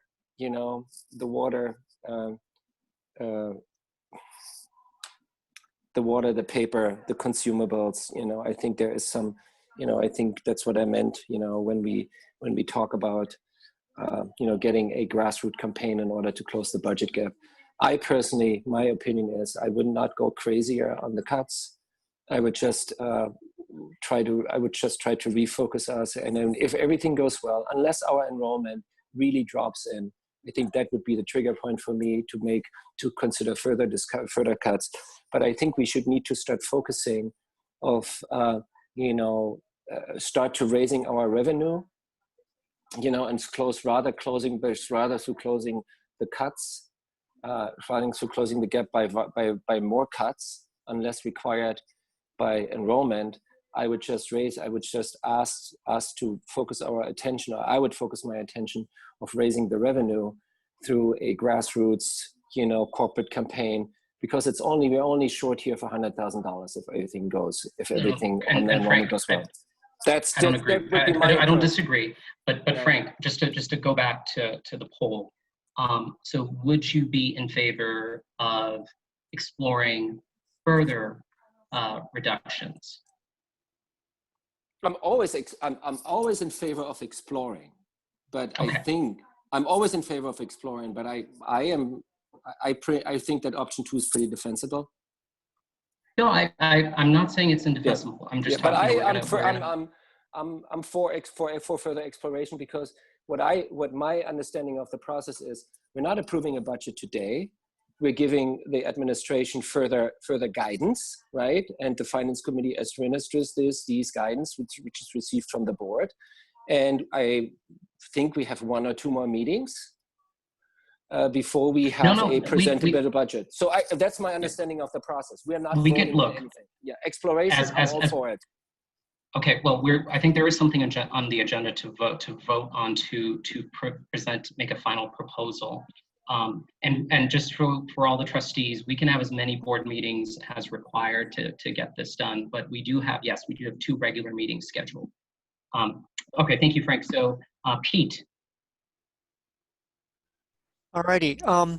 So I guess when we talk about big ticket items, I guess what I would like to know before I made a decision was whether or not PE can be taught by kinesiology students at one of the universities. I've thrown this out a few times, and I've been associated with schools that have done that, where the PE program is free.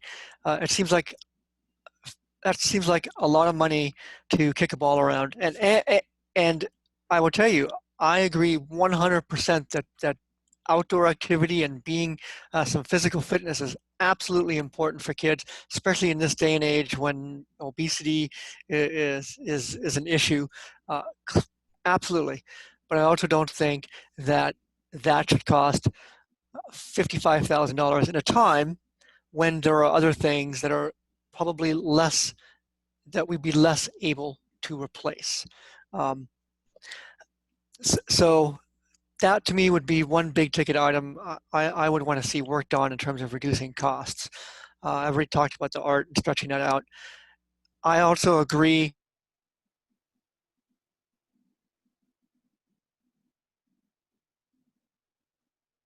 but to be in preparation for. Sorry, Pete, I think you cut out a little bit. Can you restate that? I just had the answer to the whole question right there. I just balanced it, sorry. I know, no time to joke.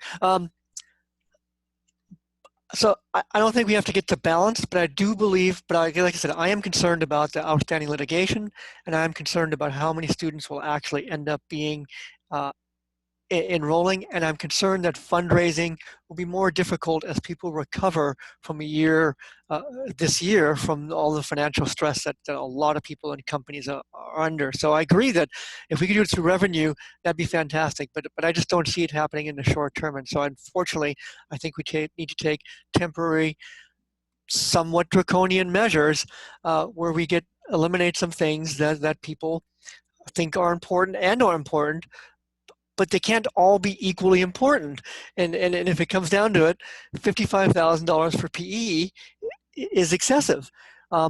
The second thing, so that's one big thing I think need to look at. And the second other thing is that I know in state education agencies, they are furloughing staff as well. And their staff are being furloughed 1 day a week until such time they don't need to furlough 1 day a week. Now I understand we can't do that with teachers because 5 days is the max until we get special legislation, which may or may not come. But I think the admin staff can be furloughed on some sort of rotating basis that way. So I know, for example, in state education agencies, we have people who somebody goes on Friday, somebody goes on Monday, so there's continued coverage. Yes, it's unpleasant, but I think that's an additional means of generating some savings with less impact for teachers and in-classroom activities. So those were the two big things that I think should be looked at before we can decide. From a pool standpoint, would you be for further exploration from option 2 to get closer to a more balanced budget? Absolutely. That was kind of implied by some of the things I kicked around there. So Perfect, yeah. perfect. I just want to make sure that's clear. And Pete, just to clarify, I do believe the furlough includes the admin staff. Are you suggesting for them to explore more than 10 days? I'm suggesting that there could be differentiated furlough because I don't think admin staff are classified have the same limitations. Yeah. Perfect. So that should be explored. Thank you. Danielle. Yes. So I have a couple of more questions and comments. I do agree that option 2 is a great starting point, and I think that I really tremendously appreciate and value all of the work that was put into this. I do think that there are further reductions we should consider to become more balanced. One is one that I mentioned earlier is the SEL coordinator position. While it's $4,500, I think it's something that we should consider eliminating and then bringing back if we can, if there's more budget, especially because it's a coordinator level position. We wouldn't be eliminating somebody who's, I'm sorry, it's a consultant position. We wouldn't be eliminating somebody who's already on staff at the school, and potentially there's opportunity to hire them for more limited hours, et cetera. But I think that, you know, given that this was a unanimously supported decision by the staff, this is something we should really take into consideration.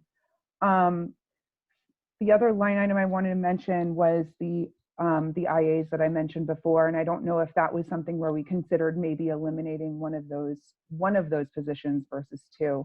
If there was opportunity for, if we kept one IA, they could rotate between one classroom. And I don't know if that's a possibility, but again, these are exploratory questions, you know, with the consideration of trying to maintain a more balanced budget. Two other things that I wanted to touch on was the, you know, the comments that were raised regarding the admin staff. I think we're already a very lean admin staff as it is. And we have a very lean staff as it is. And I know they're doing multiple jobs, not just their own job, the jobs that are on their job descriptions. I think the school is going to need to lean on them even more. And their jobs are going to become more difficult when school is back in session. I do think, though, that Pete posed a very interesting point and a good idea about potentially trying to structure it so maybe there's opportunity to furlough those positions and kind of stagger how they're operating at school. I thought that's interesting. A lot of businesses are doing that right now in order to maintain payroll. And then I also wanted to touch on PE again. Pete, I don't know if you've ever met Coach Washington, but that's the PE coach at Goethe, and he is definitely, I would say that's $55,000 well spent. His PE program is pretty great, and it's definitely, if we ever had the opportunity to poll the kids, I would say that was definitely, the majority of them would support that program coming back in full. I don't think that, I don't know how hard it would be. I think it would be very difficult to find a free PE program, to be honest. And I know we're going to have to be really creative too about what PE is going to look like next year, given all of the social distancing requirements. Those are all my comments for now. Thank you, Beacon. I'm sorry, thank you, Danielle. Beacon.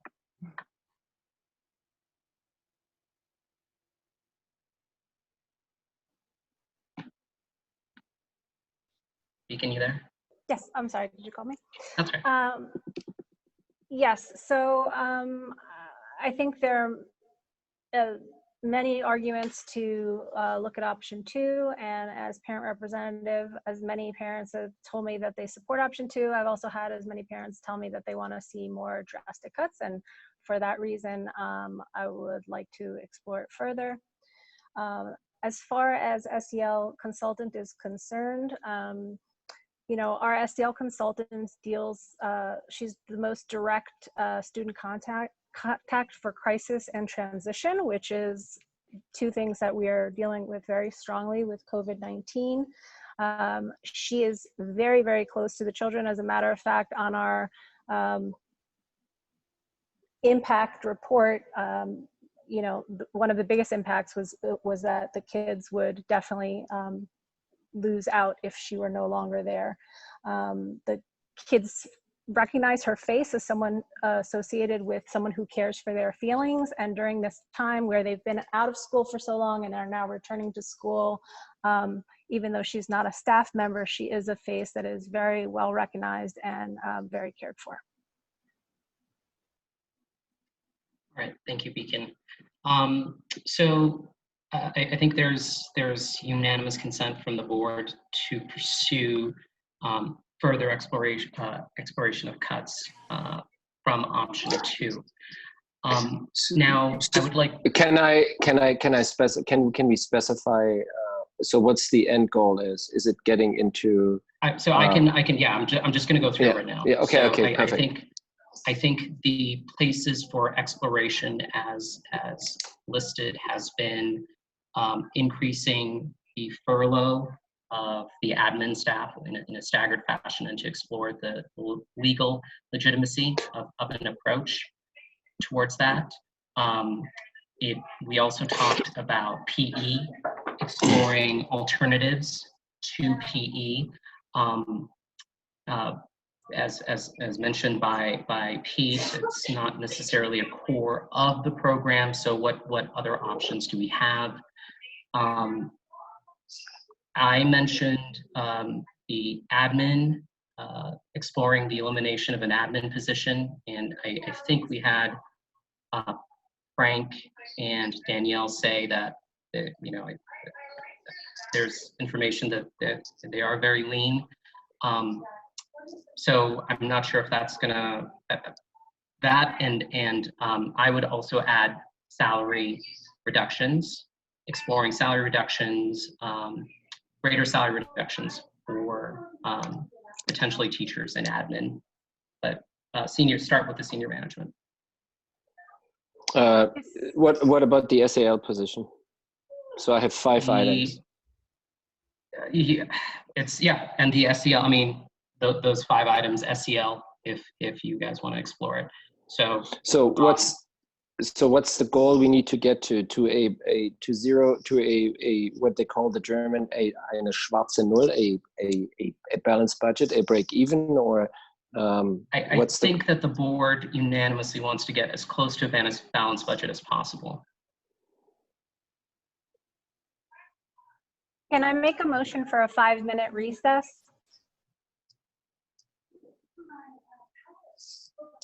Do I have a second for a 5-minute recess?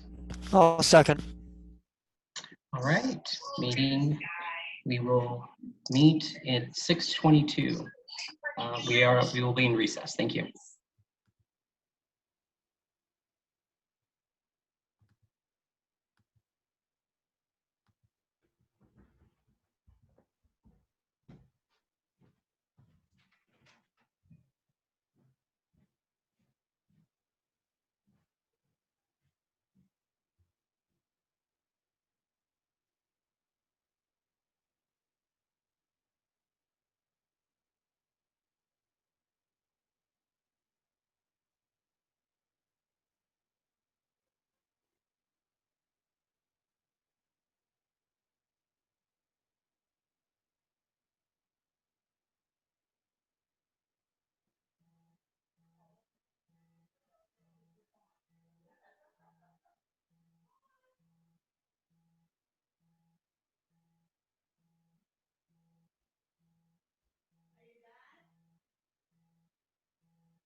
All right, you're back. Speaking, you're back. We have everyone. No, we don't have Frank and Danielle. I'm back. All right. Now we know who has the biggest house. Or the It's smallest not- bladder. It's not me. I do, but I do have the smallest bladder. So All right, the meeting is called back to order at 6:24. So Frank, yes, those were the 5 items. Do you want to read them back just so we're set back on pace? so the order is, so the general direction of further exploring. So the direction of the board will be to get to as close to as a balanced budget under option 2. The means we should look into is increasing furlough for the admin staff. Is look at PE alternatives. Is the elimination of an admin position. Is a further salary reduction across the staff. And look into the elimination of an SEL, of the SEL consultant. Is that correct? I believe so. Pete, does that capture it? Boy, right when you started that list, I thought, oh, what about the unpaid holidays? I'm not saying right. I'm not saying let's do all of this to everyone. I mean, these are options, right? I mean, I'm just trying to see what we can balance out. I think that's part of the furlough, like explore the unpaid holidays, right? Right. I think California, what they did was they changed it to floating leave, but it should be explored. So. Frank, do you mind reading the list again? Just because I was waiting for items and then I lost track. Yeah. Okay. Increasing furlough for admin and staff, for all full-time employees, and for admin and staff. PE alternatives, elimination of an admin position, further salary cuts across the board, the SEL elimination. And then, we haven't talked about all the other consumables or none, all the items which we should be adding on this is the items on Schedule D, which is all the water and, the operational expenses. I want to add that. Yeah. Okay, Pete is nodding. I will say we have reviewed this. Let me just... I think this is a further feasibility. There could be combination, there could be none of that, but we have to. I apologize. Here's my Goethe cup, by the way. So did you donate $300? Did you donate $300 for that cup? No, I think I donated so much. I got this for free. I'm sorry. Okay, so Pete nodded yes. Is that it, Frank? Or no? Okay, Pete nodded yes. Danielle, did that answer your question? It did. I think there was one item that I mentioned though that I don't know that it was captured was reevaluating the IAs, the part-time. I think where we were was, sorry, Danielle, correct me if I'm wrong, but you're starting with option 2, which would keep the IAs, right? And these are the additional ones. Is that right? So those IAs would stay. Right. We're starting with option 2 with some tweaks, right? So if I'm not saying we eliminate the IAs, I'm saying consider the impact of that.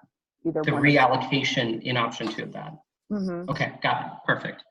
Frank, you got that? Yeah, reevaluating IE. I call it reevaluating IE distribution, or partial conversion, and from full-time to part-time. Is it still my turn too? It is. Yes. Okay, good. I wanted to make one comment to the board that, as you know, as board members, we're in a position where we shouldn't be speaking to parents, the community, teachers, et cetera, individually, to explore their opinions, feedback, etc. Our job is to attend a board meeting and get that information. So I just wanted to kind of express that to the community, that that is our role as a board member, that we don't engage the community directly in one-on-one conversations in that type of capacity or one-on-one emails. When we receive your emails, it's okay if we respond and say, confirming receipt of your email, thank you very much for sharing your thoughts with me. That's acceptable, but I just wanted to express to the community that our role is not to communicate with you directly, individually on that behalf. And as board members, we also need to remember that. Thank you. Thank you, Danielle. Very well put. Beacon? Nothing for me, thank you. All right, so that brings us back. Look, I think that was a very constructive dialogue. Chris, I apologize profusely for cutting you short, but I do think it's important to reiterate the message that we all share the same goals. I think every single person on the board, we don't want to eliminate positions, we don't want salary cuts, we don't want to lose enrollment, but we all want what's best for this organization. So none of these decisions are easy, but what we have to do is we have to explore all the alternatives. And I have to commend Chris in laying out the impact assessment in a way that says, hey, we try to touch all these three things that are important to the organization. And you know, we've come a long way this year from prior years. But I feel like this is the organization that I'm most proud of, that I knew that we could get not only this year behind us, but we can get more years like this, better, more efficient, and more prosperous for everyone, our teachers, our faculty, our students, and our families. So I thank everyone for the discourse. I apologize to you again, Chris, but that being said, I will conclude this round if there's nothing further. The question is, just remind me, when is our next board meeting and meeting? So remind me of the schedule. I believe it's because on June 8th. That's important, as the finance committee will have to schedule either one or two meetings in order, depending on what the deliverables are going to be for the next board meeting. Yeah, so the next board meeting is on the 8th. That's a regular. 8th is a regular. When are we planning to approve the budget? I mean, we can do it over a special,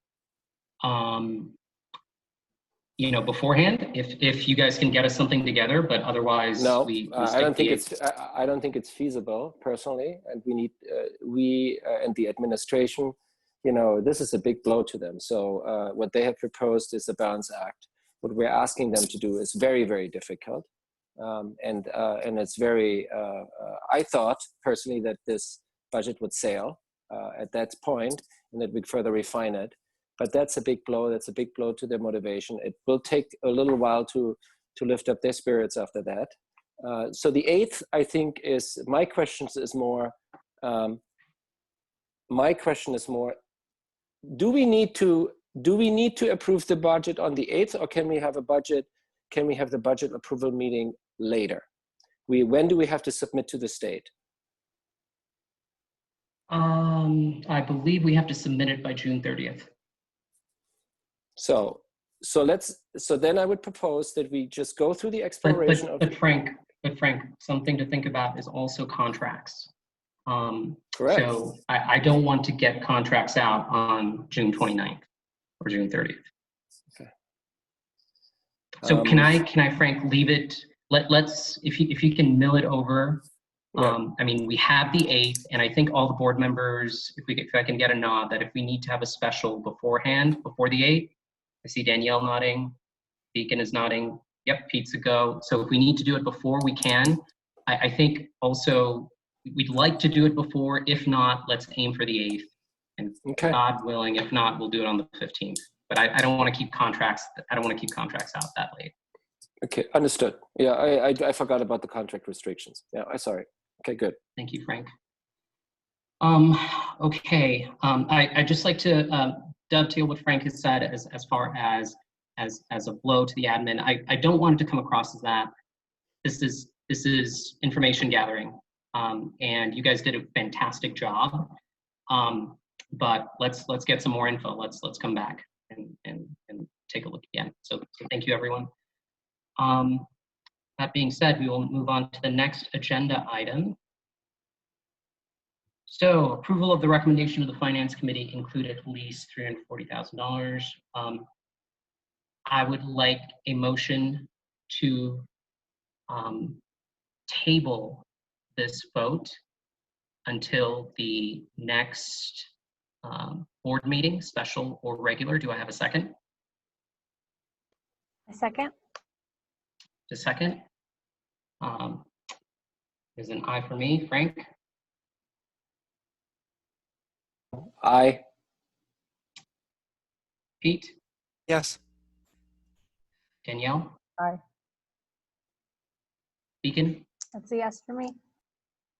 Perfect, thank you. Motion, the agenda item is tabled. So calendar topics for upcoming board meetings, so the 8th and the 15th. So this is where you are, Frank. I hope, does that give you some clarity? You good? Yeah, it gives me clarity and direction. Thank you. Yes. Thank you. And on that note, I'd like to make a motion to, oh, sorry, is there anything else? Pete?